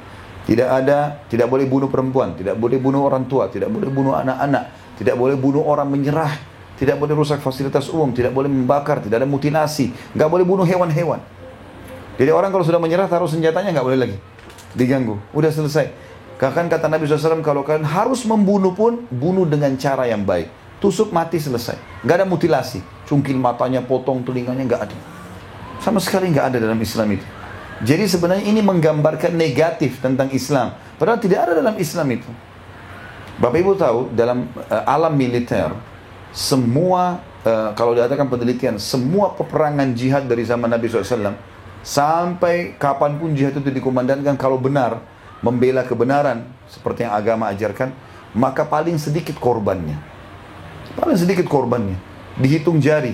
Karena mereka tidak akan merusak, tidak akan mengganggu, tidak akan segala-galanya. Dan ini kata Nabi SAW jelas. Orang mukmin seperti lebah. Dia kalau hinggap di sebuah tempat, dia tidak akan merusaknya. Dan kalau dia memberi yang terbaik, madu. Tapi kalau dia diganggu, sengatannya mematikan. Emang begitu orang beriman. Kita tidak akan mengganggu orang. Kita datang ke lokasi manapun kita akan baik. Karena kita disuruh baik. Orang tua pun kafir kita harus berbakti. Orang keluarga kafir pun kita harus silaturahim. Orang tetangga kita mau bisnis sama kita, orang kafir kita boleh berbisnis. Nabi SAW dulu banyak kenalannya pendeta Yahudi. Beliau bermuamalah. Beliau bahkan mendatangi rumah mereka. Pernah diundang makan, beliau datang. Gitu kan. Tapi tentu makanannya tidak haram. Dan seterusnya. Jadi agama ada jelas kok. Gitu kan. Jadi citra Islam banyak rusak justru karena masalah ini. Saya akan kasih contoh lain masalah hukum-hukum Bapak Ibu sekalian. Sebagian orientalis mengatakan Islam itu keras. Di antaranya kenapa pencuri harus dipotong tangannya. Orang kalau membunuh dipenggal lehernya. Serem sekali ini, gitu kan. Maka kita jelaskan Bapak Ibu sekalian, dan semoga setelah saya jelaskan nanti Bapak Ibu jadi faham kenapa dalam Al-Quran ada hukum pencuri dipotong tangannya. Allah berfirman, pencuri laki-laki, pencuri perempuan, potonglah tangannya, gitu kan. Baik, mungkin orang bilang, ini keras sekali. Kita harus faham Bapak Ibu sekalian. Orang yang mengatakan bahwasanya pencuri dipotong tangannya itu keras, itu orang-orang yang belum mengalami. Bayangkan Bapak Ibu sekalian, ini mudah-mudahan tidak terjadi. Kita pulang ke rumah, kita temukan rumah kita sudah digeledah oleh orang. Pencuri lagi ngangkat-ngangkatin emas-emasnya, ibu-ibu, barangnya segala macam. Pas kita masuk, kita lihat pencurinya. Di tangan kita ada pisau di dekat kita. Apa yang kita lakukan? Potong tangannya? Nah, kita mungkin akan tusuk orangnya, gitu kan? Jadi orang yang mengatakan bahwasanya pencuri dipotong tangannya keras itu, orang yang belum mengalami pencurian. Kalau dia alami pencurian tidak akan seperti itu. Saya kasih gambaran. Kebetulan saya tinggal sekitar 7 tahun di Madinah, dari SMA sampai S1. Di Saudi, tentu semua negara ada saja kelebihan dan kekurangan. Saya bicara sekarang masalah lingkup penerapan syariat itu. Malam Jumat Bapak Ibu sekalian diiklankan. Kalau ada kisos ya, ada orang yang akan dipotong tangannya atau akan dipenggal gitu kan karena membunuh. Malam Jumat diiklanin di TV-TV, di koran, di radio. Kalau Fulan bin Fulan dari negara ini telah mencuri, diceritakan kronologisnya, masuk ke toko emas, masuk ke rumahnya si Fulan, alamatnya di sini, dan seterusnya. Kemudian secara kronologisnya sudah diceritakan, lalu dikatakan dia kena firman Allah akan dipotong tangannya. Besok di Masjid Nabawi, yang saya pernah lihat di dekat Masjid Nabawi kebetulan di Madinah, habis sholat Jumat, begitu habis salam, orang-orang semua pada pergi ke, ada dulu namanya Maktabah Malik Abdul Aziz, perpustakaan Raja Abdul Aziz. Masih ada perpustakaan itu, bangunnya sekarang masih ada, tapi sudah tidak berfungsi lagi. Di sebelahnya ada lapangan luas, itu tempat kisos dulunya. Nanti di situ Bapak Ibu sekalian ada polisi membuat pagar betis. Kita semua datang ke belakangnya. Di situ ada 3 mobil. Ada mobil penjara yang membawa si penjahat ini. Kalau betul-betul sudah terbukti ya, memang dia mencuri. Ini juga ditelusuri. Dia mencuri betul-betul karena dia mau mencuri, bukan karena terpaksa, bukan karena keadaan dan seterusnya. Ada mobil penjara yang bawa dia, ada mobil pengadilan yang akan buat surat laporan ke raja, dan ada mobil ambulan yang akan mengurus dia setelah dikisos. Ada tim medis khusus di situ. Datanglah orang ini, ditaruh tangannya, dipotong. Disebutkan kesalahannya. Si fulan mencuri begini, dipotong tangannya. Tangannya ini digantung di situ 3 hari. Sampai membiru. Kira-kira Bapak Ibu sekalian, saya mau tanya, kalau seandainya ada orang yang niat mencuri lewat di situ, masih mau mencuri nggak? Loh ya. Begini hikmahnya. 1 orang dipotong tangannya, 10.000 orang berhenti mencuri. Itu tujuannya. Dan kalau kita bukan pencuri, kenapa kita takut? Kan yang takut yang mencuri saja itu. Kalau kita bukan pencuri, ngapain kita takut? Oh, orang berzina dicambuk, dirajam. Kalau kita bukan pezina, kenapa takut? Yang takut orang yang salah memang, kan gitu. Dan tujuannya memang Allah mengatakan dalam Al-Quran, A'udzubillahi minasyaitonirrajim, walakum fil qisasi hayatun ya ulil albab. Dalam kisos itu, pencuri potong tangan, orang membunuh, dipenggal, itu ada kemakmuran kehidupan bagi kalian, hai orang-orang yang berakal. Itu contoh dulu masalah potong tangan. Yang lebih hebat lagi penggal kepala. Ini serem sekali nih. Baik, saya ceritain kisahnya begini. Di Saudi sama Bu, kalau ketapkan Bapak Ibu sekalian, kalau kedapatan ada orang membunuh, dia membunuh ya. Orang yang bilang orang dipenggal itu kejam, ini orang mungkin yang belum alami. Kalau kita pulang ke rumah teman-teman sekalian, kita dapat istri kita, anak kita, semua suami dibunuh orang. Dan kita tahu siapa yang bunuh, kira-kira apa yang terjadi? Walaupun kita penakut, itu jadi berani. Bukan cuma cari orang itu, kalau kita temukan keluarganya, perang keluarga, perang suku, mungkin perang negara bahkan. Kan gitu. Islam tidak seperti itu. Tangkap pelakunya, kasih pemerintah. Di Saudi begitu, ketangkap, membunuh nih. Lalu diiklanin malam Jumat. Si fulan bin fulan dari negara ini, dari negara mana saja, telah membunuh, ya, telah membunuh. Dengan begini kronologisnya, A, B, C, D, semua macam-macam. Dia kena ayat Allah tentang kisos. Dia akan dipenggal besok, misalnya di Masjid Nabawi. Maka sama tadi hari Jumat, datang, di situ ada polisi pagar betis, ada mobil penjara yang bawa si penjahat ini, ada mobil pengadilan yang akan buat laporan kepada raja, ada mobil ambulan yang siap mengurus dia. Cuma mekanismenya agak beda sedikit. Kalau kisos kepala ya, nanti algojonya pegang pedang, orang yang akan dikisos ini dipakein kain hitam kepalanya, didudukin, diikat tangan sama kakinya, jadi dia nggak bisa melawan gitu ya. Dan kepalanya menunduk, dia tidak tahu ini kapan dikisos, diturunkan dari mobil, ditaruh. Algojo ini mengambil 3 langkah dari orang yang akan dikisos. Di sebelah kanannya algojo ini ada keluarganya orang yang dibunuh. Keluarganya, misalnya suaminya, istrinya, anaknya di sana. Maksimal 3 orang, nggak boleh lebih yang hadir di situ. Algojonya ini Bapak Ibu sekalian begitu hukumnya ya. Dia jalan 1 langkah, dia balik ke sana. Lihat dulu ke keluarganya orang yang dibunuh ini. Kalau mereka diam, dia melangkah langkah kedua, balik lagi ke sana. Lihat, tunggu, ada keputusan nggak? Karena yang menentukan kisos atau tidak, mereka. Bukan pemerintah, ini keluarganya ini. Karena pesan syariatnya begini, yang membunuh suamimu, istrimu, anakmu, ini loh orangnya. Nggak ada hubungan sama istrinya, sama keluarganya. Ini orang yang jahat. Karena dia bunuh, kita bunuh juga. Keputusan tangan kalian. Langkah ketiga, dia balik lagi. Tidak ada yang kasih isyarat apa-apa mau memaafkan. Terakhir diangkat pedangnya. Dia balik ke sana. Kalau mereka tidak maafkan, dipenggal orangnya.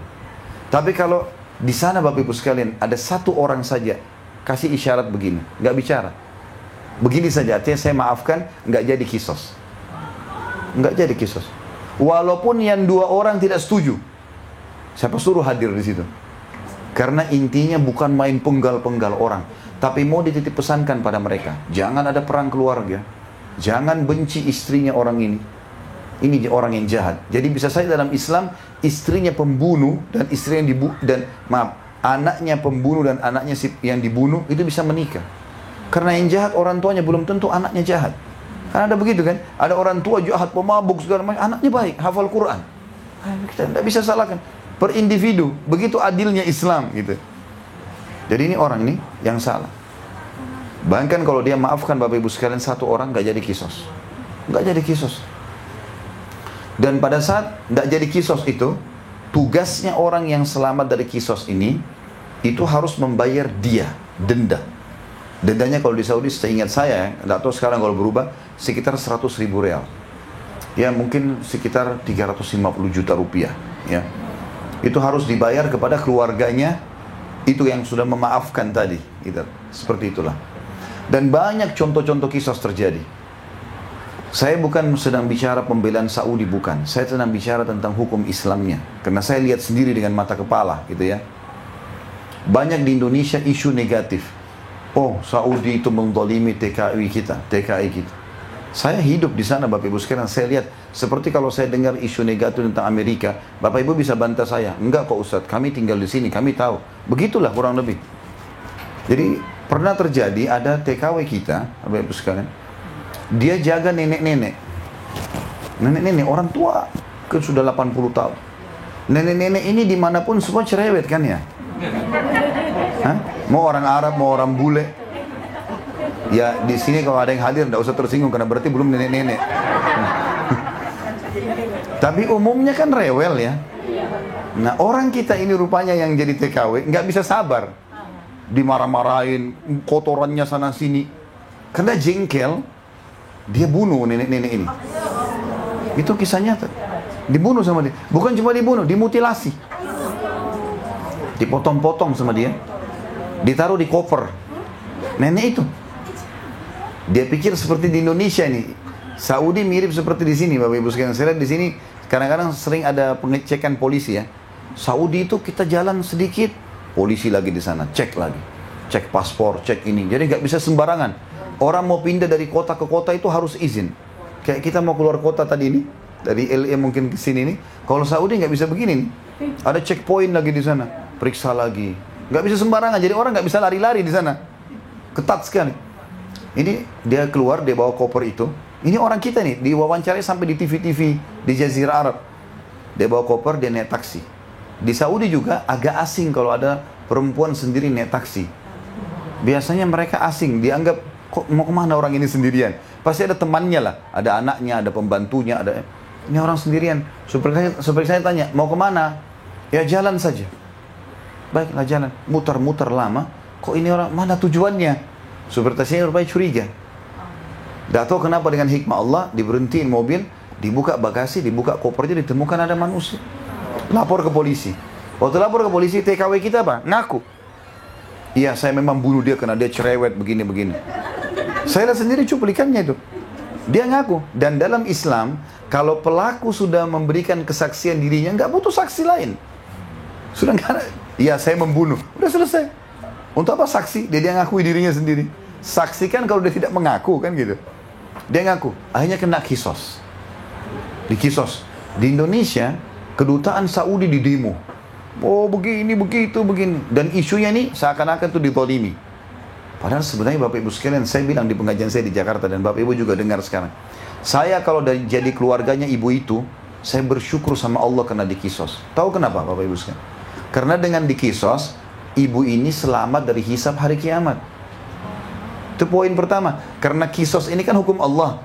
Sudah dipotong tangannya, sudah dipenggal. Ini berarti sudah tidak kena hukuman dari dosa itu. Secara hukum.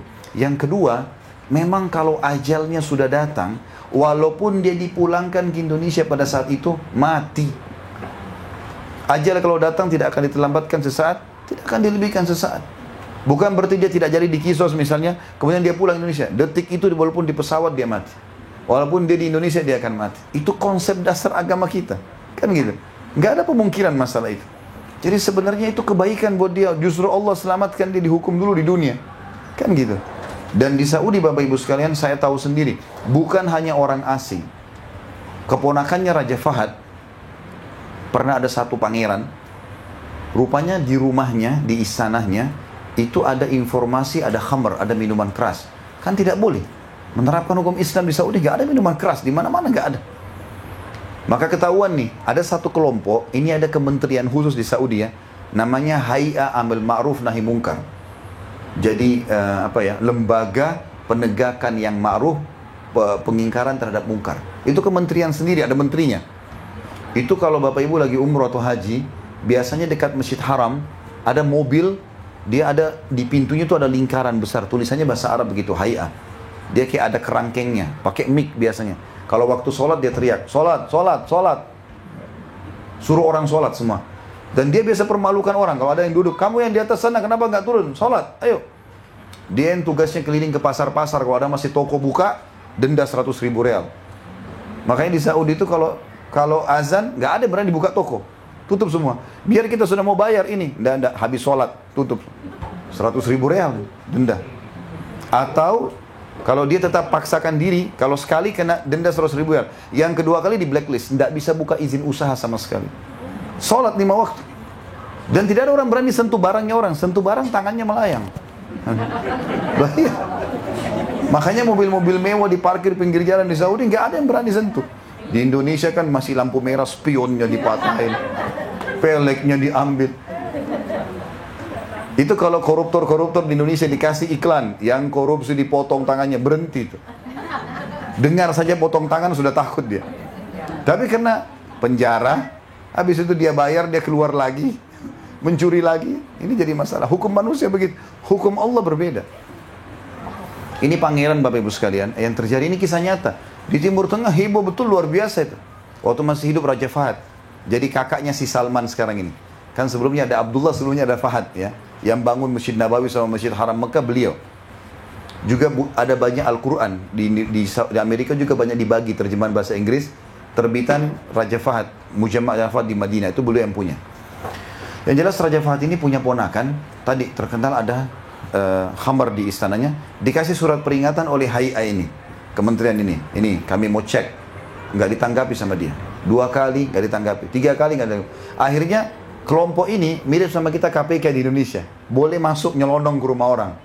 Kalau sudah dikasih surat peringatan, tidak mau nyerahkan diri, tidak mau bawa bukti, ya sudah, digrebek rumahnya gitu kan.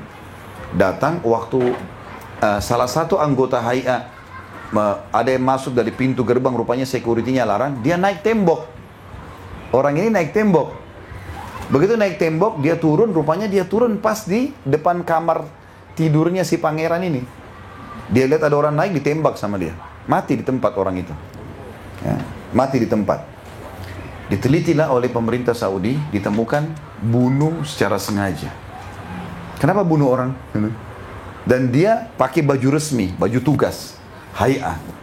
Dan sudah ada bukti surat 3 kali sampai ke istana nggak mau diperlihatkan. Pangeran ini kena kisos. Kena kisos. Ibunya pangeran ini kakaknya Raja Fahad. Dan ini ponakannya langsung raja. Bapak Ibu tahu, ini kisah nyata. Sampai saya disampaikan sama Dr. Saleh Suhaimi, salah satu guru kami di Madinah. Beliau sampai sekarang masih hidup dan ngajar di Masjid Nabawi. Salah satu istri beliau orang Indonesia, orang kita. Murid saya kebetulan. Jadi beliau cerita, dia bilang, Khalid, sampaikan cerita ini. Karena orang banyak tidak tahu, orang berpikir negatif karena memang persepsinya selalu dibuat negatif di luar. Karena satu-satunya negara yang masih menerapkan hukum Islam, ya ini yang tertinggal, gitu kan. Di sana ada Mekah, Madinah, kalau kita sorotin, ya kita sorotin berarti agama kita, kan gitu. Maka dia bilang, ini kisahnya, kisah nyatanya, maka kena kisos. Iklanin satu Saudi, Pangeran Fulan bin Fulan, bawa namanya Al-Su'ud, keluarganya Su'ud, keluarganya raja ini. Saudi kan itu dari keluarga Su'ud, keluarga kerajaan. Jadi Al-Su'ud, keluarga ini, telah membunuh, menembak secara sengaja, begini, kena kisos. Bapak Ibu tahu, dalam kisahnya, Raja Fahad sampai kirim surat khusus kepada ayahnya anak yang ditembak itu. Tolong maafkan. Minta dia denda berapa saya bayar. Maafin ponakan saya. Apa kata ayahnya? Orang ini masyarakat biasa, orang Badui. Dia bilang, tidak bisa demi Allah. Nyawa, balas nyawa. Siapa suruh dia bunuh anak saya? Harus dipenggal juga. Itu heboh di koran-koran di Saudi, ribut semua ini. Ini pangeran, bukan sembarangan. Maka setelah itu kena kisos. Kakaknya Raja Fahad, ibunya anak ini nangis-nangis. Minta supaya dimaafin. Gak bisa. Nyawa anak saya sama nyawa. Bapak Ibu tahu, hari Jumat diiklanin di Riyadh. Akan dikisos. Ya. Raja Pangeran datangkan kayak tadi 3. Mobil kriminal, mobil ambulan, mobil pengadilan. Putar begini. Di sana ayahnya si anak yang dibunuh. Ini pangerannya sudah pakai kain hitam, anggojo, sudah ngangkat pedang. 1 kali tidak dimaafin, 2 kali tidak dimaafin, 3 kali tidak dimaafin. Orang semua yakin pangerannya sudah mau mati nih. Pas dia angkat pedang terakhir, ayahnya anak itu angkat tangan. Dimaafin sama dia. Oh, semua media datang, kenapa bapak baru maafin sekarang? Dia bilang, kalau saya maafin kemarin-kemarin, dia tidak ambil pelajaran tuh pangeran. Ini shock terapi luar biasa. Sudah yang terakhir. Sudah tinggal ayunin pedang. Bukan langkah pertama, gitu kan. Dan dia bilang apa? Demi Allah saya tidak mau terima 1 rupiah pun diahnya. Dendanya saya nggak butuh, nggak usah. Biar jadi pelajaran. Anak saya sudah mati syahid di jalan Allah. Itu terjadi. Dan Raja Salman pun sekarang kan mengkisos keponakannya. Sudah dengar ceritanya? Kan Raja Salman sekarang ponakannya begitu. Yang buat kesalahan kan dikisos, dipenggal di Riyadh. Bapak Ibu kalau ketik di YouTube proses hukuman kisos kepada pangeran ponakannya Raja Salman, ada terjadi. Jadi di Saudi itu tidak ada main-main. Mau keluarga raja, mau masyarakat biasa, semua dihukum. Dan ini banyak orang kita tidak tahu. Gitu. Satu sisi yang lain Bapak Ibu sekalian, Saudi itu negara yang menerapkan Islam dan ada tempat lahirnya Nabi SAW Mekah, ada Madinah tempat meninggalnya Nabi Muhammad SAW. Tapi juga ada kelebihan dan kekurangan. Kita perlu garis bawahi satu hal dulu. Fase kehidupan Nabi Muhammad SAW di Madinah 10 tahun terakhir sebelum beliau meninggal di Madinah, itu tolok ukur masyarakat Muslim. Ada 4 golongan manusia di situ di zaman Nabi Muhammad SAW ya. Yang pertama ada orang kafir. Nabi Muhammad SAW berinteraksi dengan 3 suku Yahudi di Madinah, Qainuqa, Nadhir, dan Quraidah. 3 ini hidup bersama Nabi di Madinah. Nabi interaksi dan Nabi SAW ajarkan kita bagaimana bermuamalah dengan orang kafir.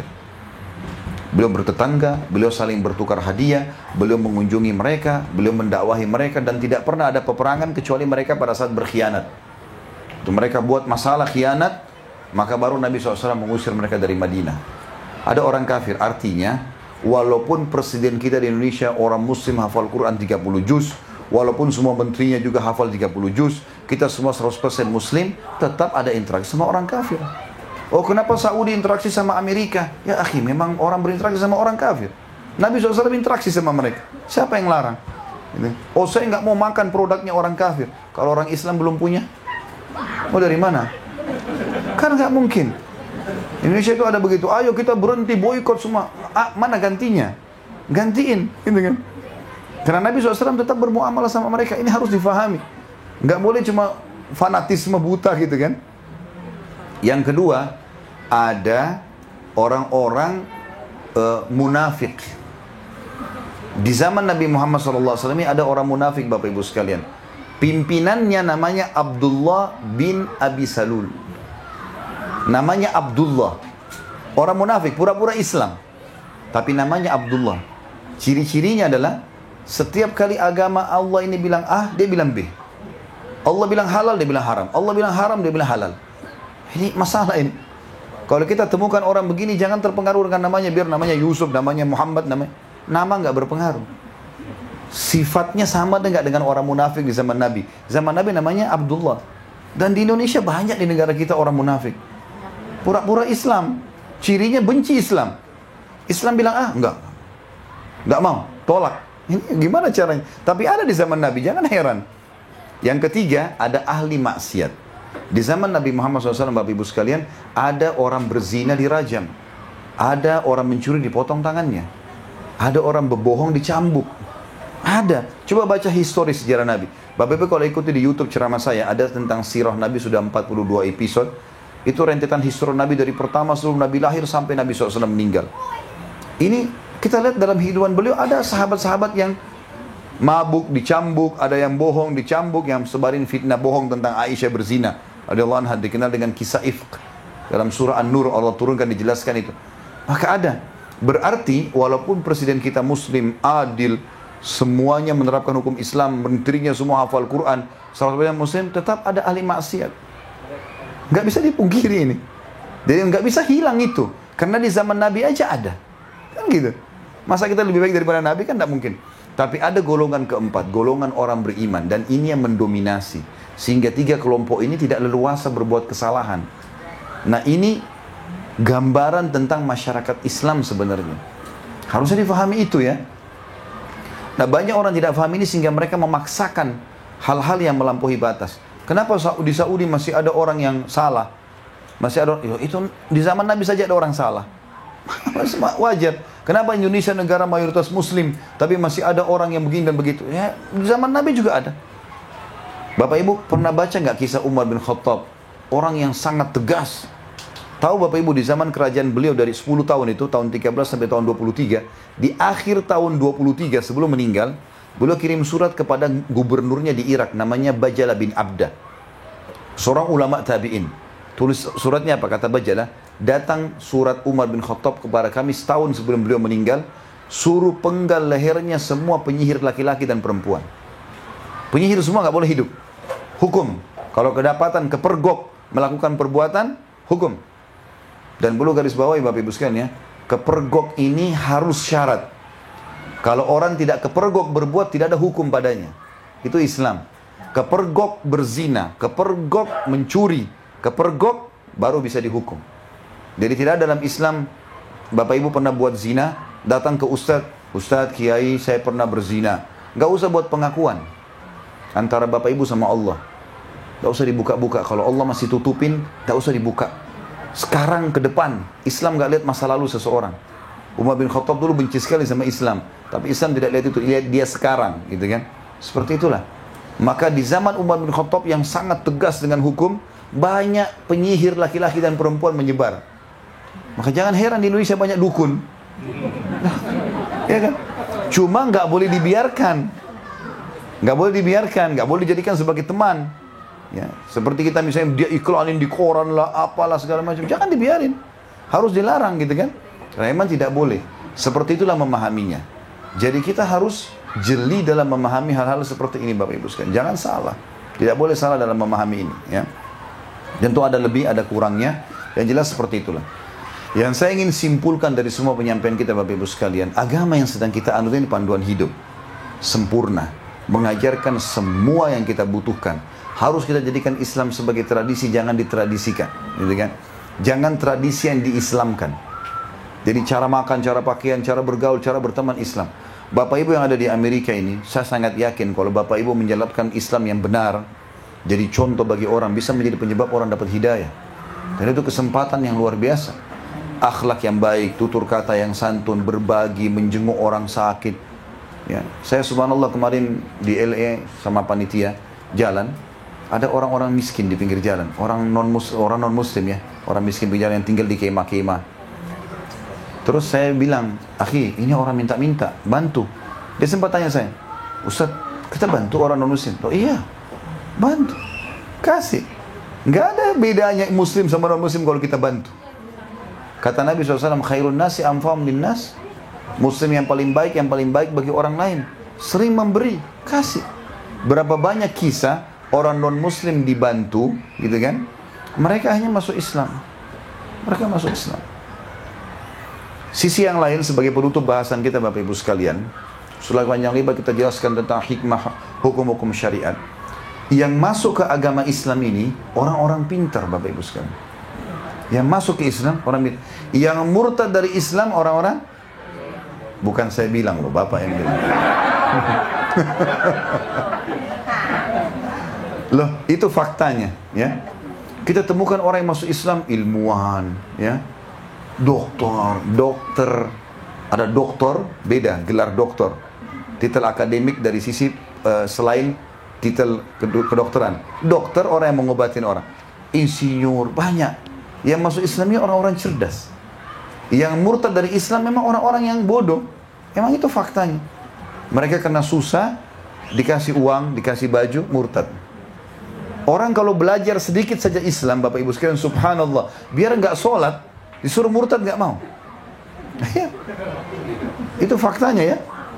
Pindah agama, nggak orang mau pindah agama. Walaupun dia belum sholat. Kalau Islam dijelekin, panas dia. Mau bela. Itu fitrahnya Islam. Berarti ada kebenaran di situ ya. Saya kasih contoh-contoh. Ada seorang profesor ahli penyakit kulit di Muay Thai di Thailand. Ini kalau tidak salah juga disebutkan kisahnya oleh Dr. Zakir Naik masalah ini. Saya sebutkan sekarang dalam bahasa Indonesia supaya Bapak Ibu mungkin bisa lebih renungi lah. Yang jelas orang ini dia kebetulan profesor dalam spesialis penyakit kulit. Tiap tahun dia buat seminar. Seluruh dokter spesialis kulit dunia diundang, datang semua. Begitu datang, dia selalu tiap tahun dapat penghargaan karena selalu ada penemuan baru. Ya. Tahun itu kebetulan, ini kisah mungkin sekitar 7-8 tahun yang lalu. Dia bilang, saya baru menemukan dengan teknologi canggih, ternyata yang memberikan rasa sakit pada tubuh manusia itu adanya urat-urat saraf yang sensitif yang melengket di kulit manusia. Kan dia spesialis kulit.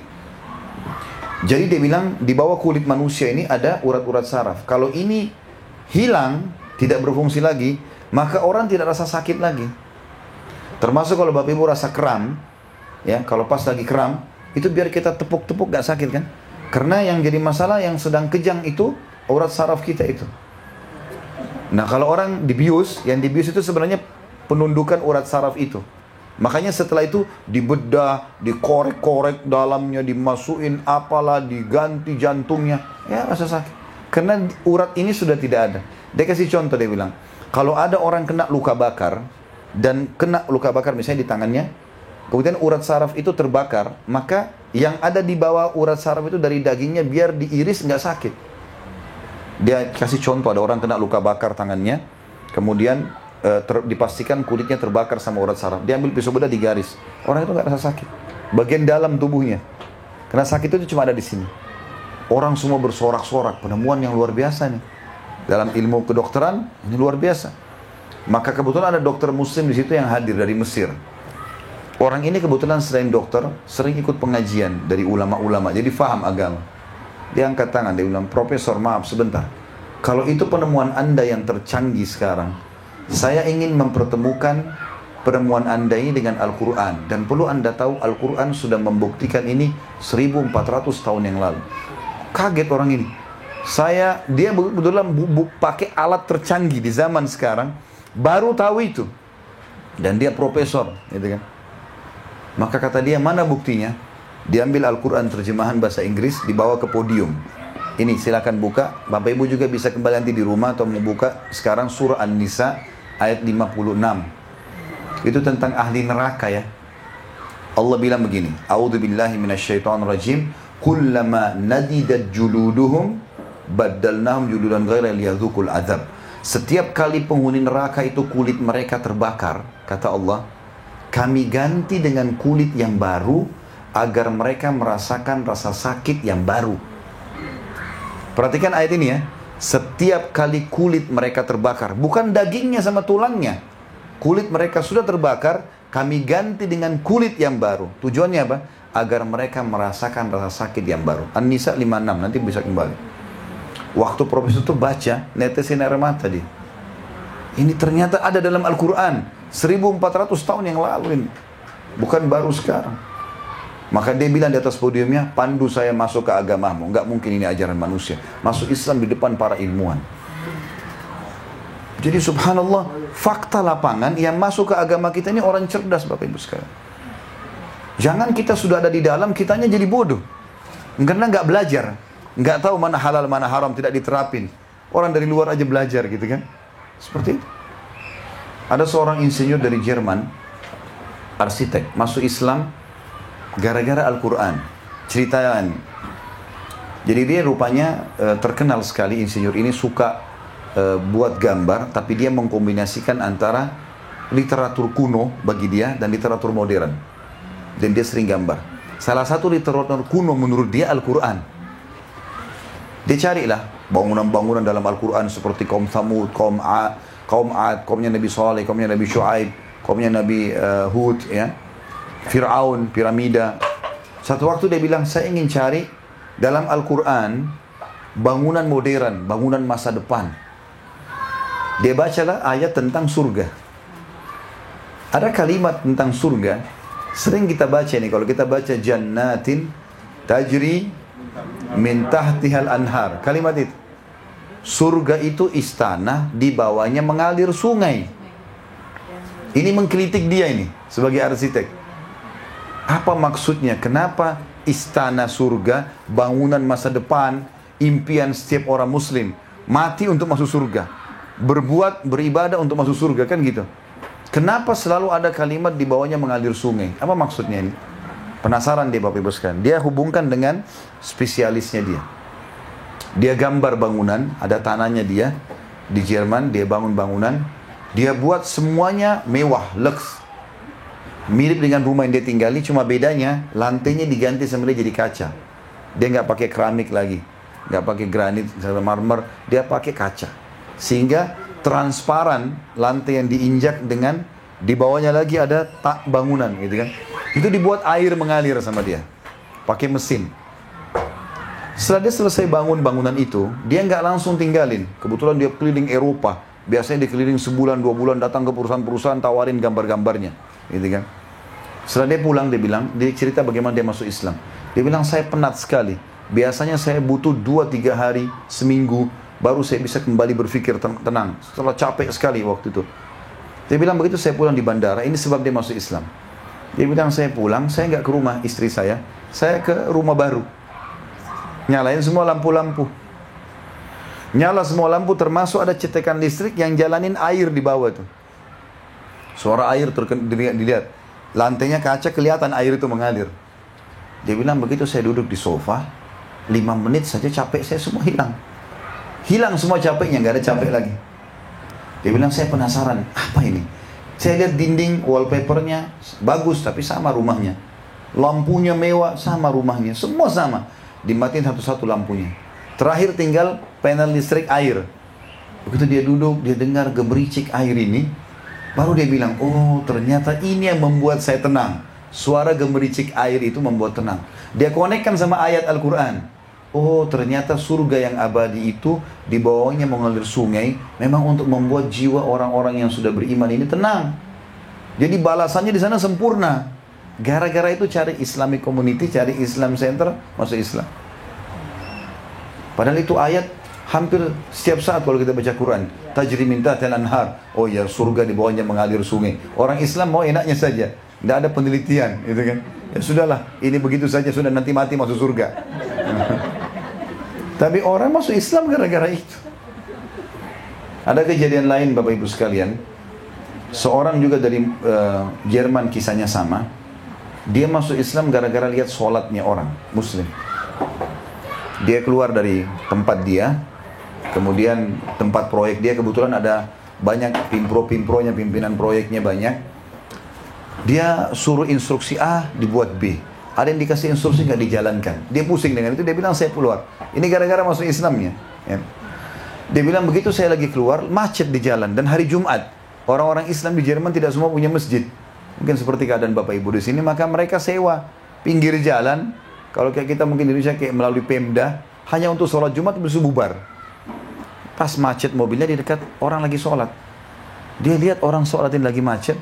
Imamnya Allahu Akbar, di belakang semua Allahu Akbar. Imamnya ruku, Allahu Akbar, ruku semua.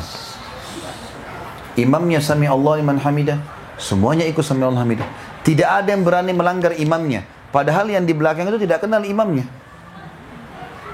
Dia bingung, apa ini orang-orang buat?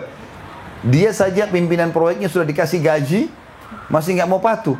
Ini orang siapa ini yang jadi imam? Di depan kok bisa semua orang patuh sama dia? Sampai salam, setelah salam baru bubar semua. Dia mulai baca tentang Islam, masuk Islam gara-gara itu. Saya tutup dengan kisah terakhir. Tentu banyak kisah ini, kalau Bapak Ibu lihat di YouTube ada ceramah saya judulnya juga Hiduplah Mulai Dengan Islam. Cukup banyak saya sampaikan kisah-kisahnya.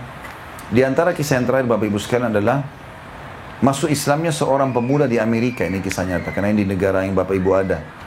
Ya. Kebetulan ada seorang pemuda Muslim kuliah sama-sama mahasiswa, tinggal di apartemen bersebelahan. Saya tidak ingat di kota mana, tapi yang jelas itu kisah nyata. Kebetulan Ramadan.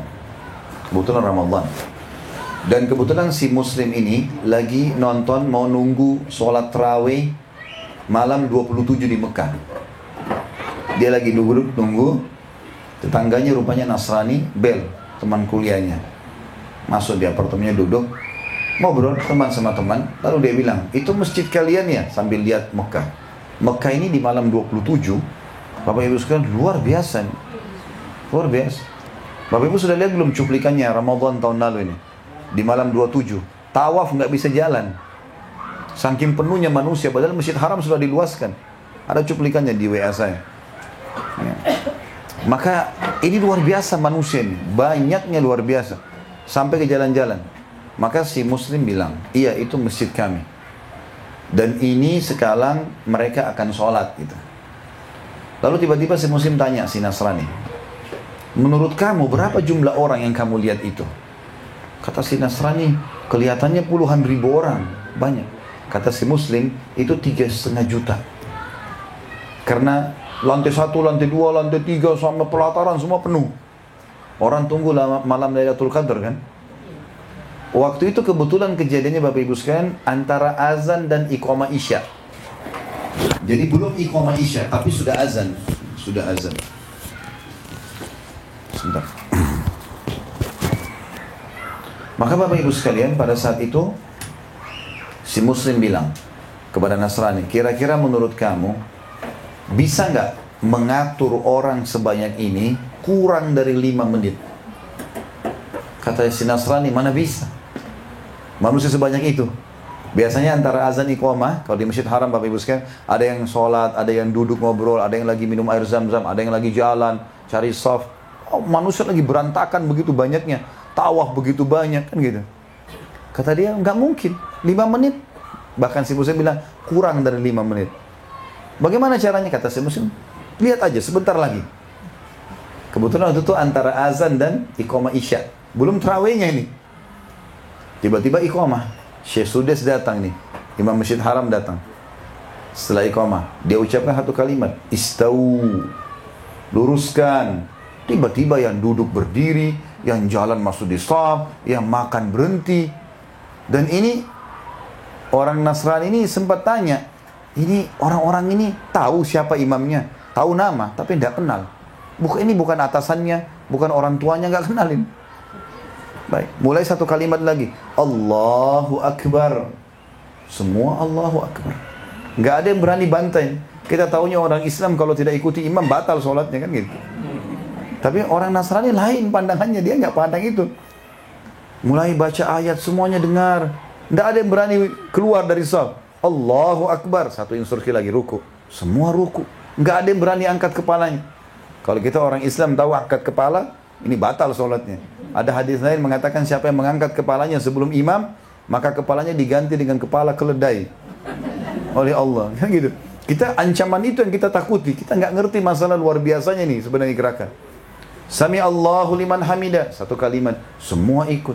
Allahu Akbar sujud. Semua ikut. Sampai salam nih. Rupanya si muslim ini lagi asyik nikmati sholat itu. Karena memang dia tujuannya mau lihat itu kan. Selesai langsung dia bilang sama si Nasrani. Oh maaf, saya asyik tadi. Lupa, kami lagi puasa. Kamu nggak puasa. Mau minum apa? Nasrani nggak ngomong. 2 kali dia nggak ngomong. Yang ketiga kali kata si Nasrani, ajak saya masuk agamamu. Ini nggak mungkin buatan manusia. Bagaimana bisa orang sebanyak itu semuanya tunduk patuh dengan satu instruksi dan betul-betul rapi kurang dari 5 menit masuk Islam gara-gara itu. Dan rata-rata Bapak Ibu sekalian di Indonesia, saya bicara lingkup negara kita, orang yang masuk Islam di tangan saya, termasuk istri saya sendiri masuk Islam, mu'allaf, orang non-muslim, orang Chinese masuk Islam, menikah dengan saya, semoga Allah jaga beliau, itu gara-gara masuk Islam. Dan rata-rata masuk Islamnya unik semua. Unik semua. Masuk Islamnya karena dengar azan merinding, karena lihat orang sholat, lihat perempuan muslimah pakai jilbab, lihat orang muslim santun baik sama orang. Masuk Islam gara-gara itu. Semuanya ceritanya ini unik-unik masuk Islamnya itu. Jarang sekali kita temukan dia baca buku dulu baru dia masuk Islam, itu jarang sekali. Kecuali memang dia pastor atau pendeta. Tapi orang awamnya masuk Islam gampang sekali kok. Mudah, makanya dikatakan mu'allaf. Mereka orang yang masih lemah hatinya, masih bisa pindah agama. Nanti di situ kita akan ajarkan dia, kita akan ajak, kita kokohkan, seperti itulah. Tapi ini kemuliaan Islam Bapak Ibu sekalian. Jadi yang masuk Islam orang-orang yang luar biasa. Yang keluar dari Islam ini kita lihat tidak ada doktor keluar dari Islam, profesor misalnya, tidak berimbang. Kalau berimbang masih masuk akal, ini enggak. Dan di Indonesia pun subhanallah, maaf saya tambahkan satu kisah, masih bisa?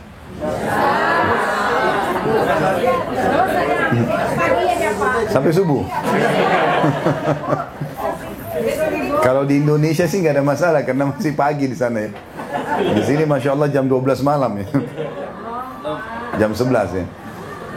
Baik, ada dosen kami, dosen saya namanya Dr. Abdullah Musnid. Semoga Allah jaga beliau. Beliau pernah ngajarkan kami. Waktu itu saya kuliah tahun 94 sampai 98, 4 tahun. S1, beliau ngajar di tahun tingkat terakhir kuliah, di tahun 98. Mengajarnya itu materinya namanya Hadir Alam Islami, kondisi keadaan negara-negara Islam. Salah satu dia cerita tentang Indonesia, saya pun tidak tahu tentang kisah itu. Beliau bilang, di sini ada dari Indonesia, ya, ini Khalid dari Indonesia sama teman-teman. Beliau kenal baik sama saya. Dia bilang, sudah tahu belum di negara kamu itu ada terjadi sesuatu? Saya bilang, apa itu Syekh? Gitu kan. Syekh itu kita panggil kayak guru, dosen ya. Apa itu? Dia cerita, dia bilang, sampai kepada kami berita dan itu kisah nyata. Katanya di salah satu perkampungan Indonesia, entah di mana itu ya. Bahasa beliau nih, saya juga tidak tahu itu. Beliau bilang di sana pernah ada terjadi, ada satu pastor yang ditugaskan dan digaji oleh Vatikan itu untuk mengkristenkan kampung itu. Maka dia terus saja membawa sumbangan segala macam sembako. Biasa kita di Indonesia bagi-bagi sembako, Indomie, gula segala macam. Sampai orang-orang kampung itu mau pergi ke gereja. Dan dia caranya, dia ajak, kalau mau dapat gratis silakan, tapi ambilnya di gereja ya. Dan dibagi pas hari Minggu. Jadi mau tidak mau mereka dengar nyanyi-nyanyi dulu, baru kemudian bagi. Lama-lama diajak nyanyi, tidak usah pindah Kristen, tapi nyanyi-nyanyi saja. Orang ini rupanya foto nih dikirim ke Vatikan. Nih, satu kampung ini bisa menyanyi-nyanyi Kristen, juga bisa murtad gitu. Ini sudah murtad nih. Dikirim fotonya pakai kopiah hitam, ibu-ibunya pakai jilbab masuk ke gereja. Satu kampung. Akhirnya Vatikan utusan khusus datang ke Indonesia. Dilihat, dikumpulin semua, coba suruh nyanyi, nyanyi semua, hafal lagu gereja. Karena setiap minggu dapat beras. Jadi hafal. Kata utusan Vatikan ini kisah beliau ya, saya tidak tahu ini. Tapi mudah-mudahan, kata beliau ini bisa benar. Dia bilang, akhirnya si orang utusan Vatikan ini bilang, supaya sebagai bentuk gembira, ini kegembiraan, kita bagikan kertas pada seluruh masyarakat ini, suruh tulis apa yang dia mau. Kita kasih semua, mau sapi, mau tanah, mau apa kasih. Anehnya pada saat dikumpulin kertas, semuanya tulis, saya mau haji.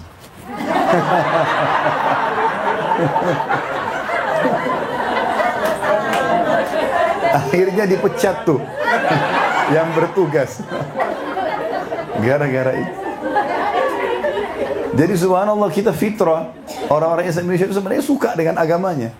Cuma kadang-kadang dia tinggalkan gara-gara makanan, gara-gara ini, subhanallah, Islam itu tidak ditinggalkan kecuali orang-orang betul-betul dalam keadaan yang salah dan darurat, gitu kan. Allahu a'lam. Oleh karena itu Bapak Ibu sekalian, gembiralah dengan agama Islam ini, dan Allah mengatakan wala tamutunna illa wa antum muslimun. Jangan meninggal kecuali dalam keadaan Islam. Dan kata Nabi SAW, tidak ada satu orang pun yang berjiwa muslim kekal di api neraka, gak ada. Kalaupun dia buat dosa, dia masuk neraka, dibersihkan dosanya, baru masuk surga. Sampai Allah bilang tadi, jangan meninggal kecuali dalam keadaan Islam. Dan Bapak Ibu jangan ragu tawarkan Islam. Tawarkan saja.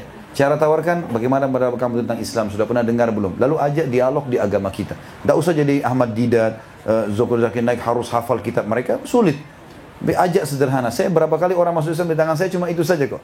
Bagaimana pendapat tentang Islam? Dia sebutkan, saya luruskan. Masuk Islam gara-gara itu. Kan tidak susah gitu kan. Dan kalau orang mau masuk Islam, jangan dikasih kitab tebal dulu ya. Nah ini pelajari dulu. Kalau dia mati malam itu kita berdosa. Ya. Suruh syahadat dulu. Masalah nanti dia belajar itu nanti. Yang penting syahadat. 1 menit lagi mati masuk surga itu. Tapi kalau kita tunda, kita penyebabnya. Pernah ada soalnya gitu di Indonesia. Ada satu anak muda datang kepada saya. Waktu itu ada pengajian saya nginap di satu hotel di Makassar. Kemudian dia bawa, Ustadz ini teman saya sudah lama masuk Islam dari tahun lalu. Terus kenapa nggak syahadat akhi? Saya suruh pelajari dulu, dikasih kitab tebal. Saya bilang, ini orang kalau meninggal, kamu tanggung jawab ini. Kenapa nggak suruh syahadat dulu, baru suruh belajar habis itu? Syahadat dulu, gitu kan? Syahadat dulu, harusnya begini. Paman saya pernah tinggal di Amerika ini, cukup lama. Bapak Ibu sekalian, beliau ngambil masternya di bidang penerbangan. Kebetulan S1-nya di Mesir, S2-nya ngambil di sini. Ini cerita lelucon saja, beliau menceritakan tentang temannya dari Dubai. Tinggal sama-sama di Amerika. Dia bilang setiap pagi sering sarapan sama paman saya. Ini cerita beliau ya. Allahu a'lam masalah kebenarannya, tapi beliau cerita dan saya percaya pada paman saya. Beliau bilang teman saya ini selalu bilang kalau habis sarapan, hari ini saya baru masuk Islam kan banyak anak-anak Amerika. Kata paman saya, bagaimana ceritanya? Dia bilang kalau saya lagi menuju ke semua kamu ini, saya bilang sama anak-anak kecil di pinggir jalan, follow me. Suruh ikut. Asyhadu, Allah ilaha illallah. Sudah syahadat semua, nah sudah muslim. Jadi dia bilang, saya tiap hari masukkan Islam banyak orang nih. Tapi itu cerita beliau, Allahu a'lam. Yang jelas, apa ibu sekalian, ini agama perlu disebarkan, perlu diterapkan. Dan kadang-kadang subhanallah apa yang kita terapkan dari Islam itu menjadi contoh dan sudah cukup menjadi hidayah orang lain.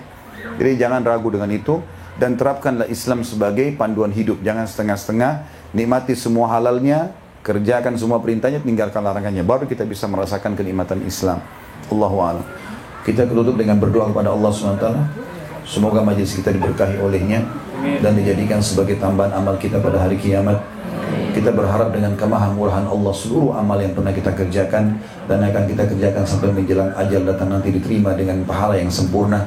Semoga seluruh dosa tidak terkecuali yang pernah kita kerjakan, terutama yang hadir dalam pengajian kita ini, sekecil sampai sebesar apapun diganti dengan kemahamurahan Allah menjadi pahala. Semoga negara kita Indonesia tercinta menjadi negara yang aman, tentram, damai. Seluruh rezekinya dibukakan oleh Allah dan seluruh utangnya dilunasi dengan kemahasempurnaannya dan kemahamurahannya Allah. Dan semoga seluruh pemimpin negara kita diberikan hidayah, petunjuk, sehingga mereka bisa menjalankan tugas-tugas mereka dan mereka mendapatkan pahala maksimal dan juga lepas dari tanggung jawab hari kiamat.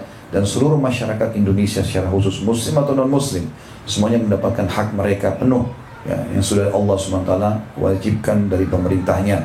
Dan semoga umat Islam selalu berada di bawah naungan ukhuwah Islamiyah, diangkat perselisihan di antara mereka, dan juga Allah SWT mudahkan mereka ibadah kembali kepada Al-Quran dan Sunnah. Dan selalu kita doakan saudara kita di Palestina, di Syria, di Yaman, di Irak, di Myanmar, di Ahsa, dimanapun mereka berada sedang tertindas. Semoga Allah ikhlaskan niat mereka, terima para syuhada mereka, muliakan Islam di tangan mereka dan tangan kita semua. Dan semoga Allah partisipasikan kita bersama mereka di pahala, baik dengan doa, dengan harta, juga dengan jiwa kita.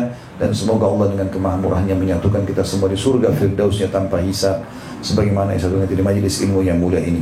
Kalau benar pasti dari Allah, kalau salah pasti dari saya, mohon dimaafkan. Subhanakallahumma bihamdika asyhadu an la ilaha illa anta astaghfiruka wa atubu ilaik. Wassalamualaikum warahmatullahi wabarakatuh.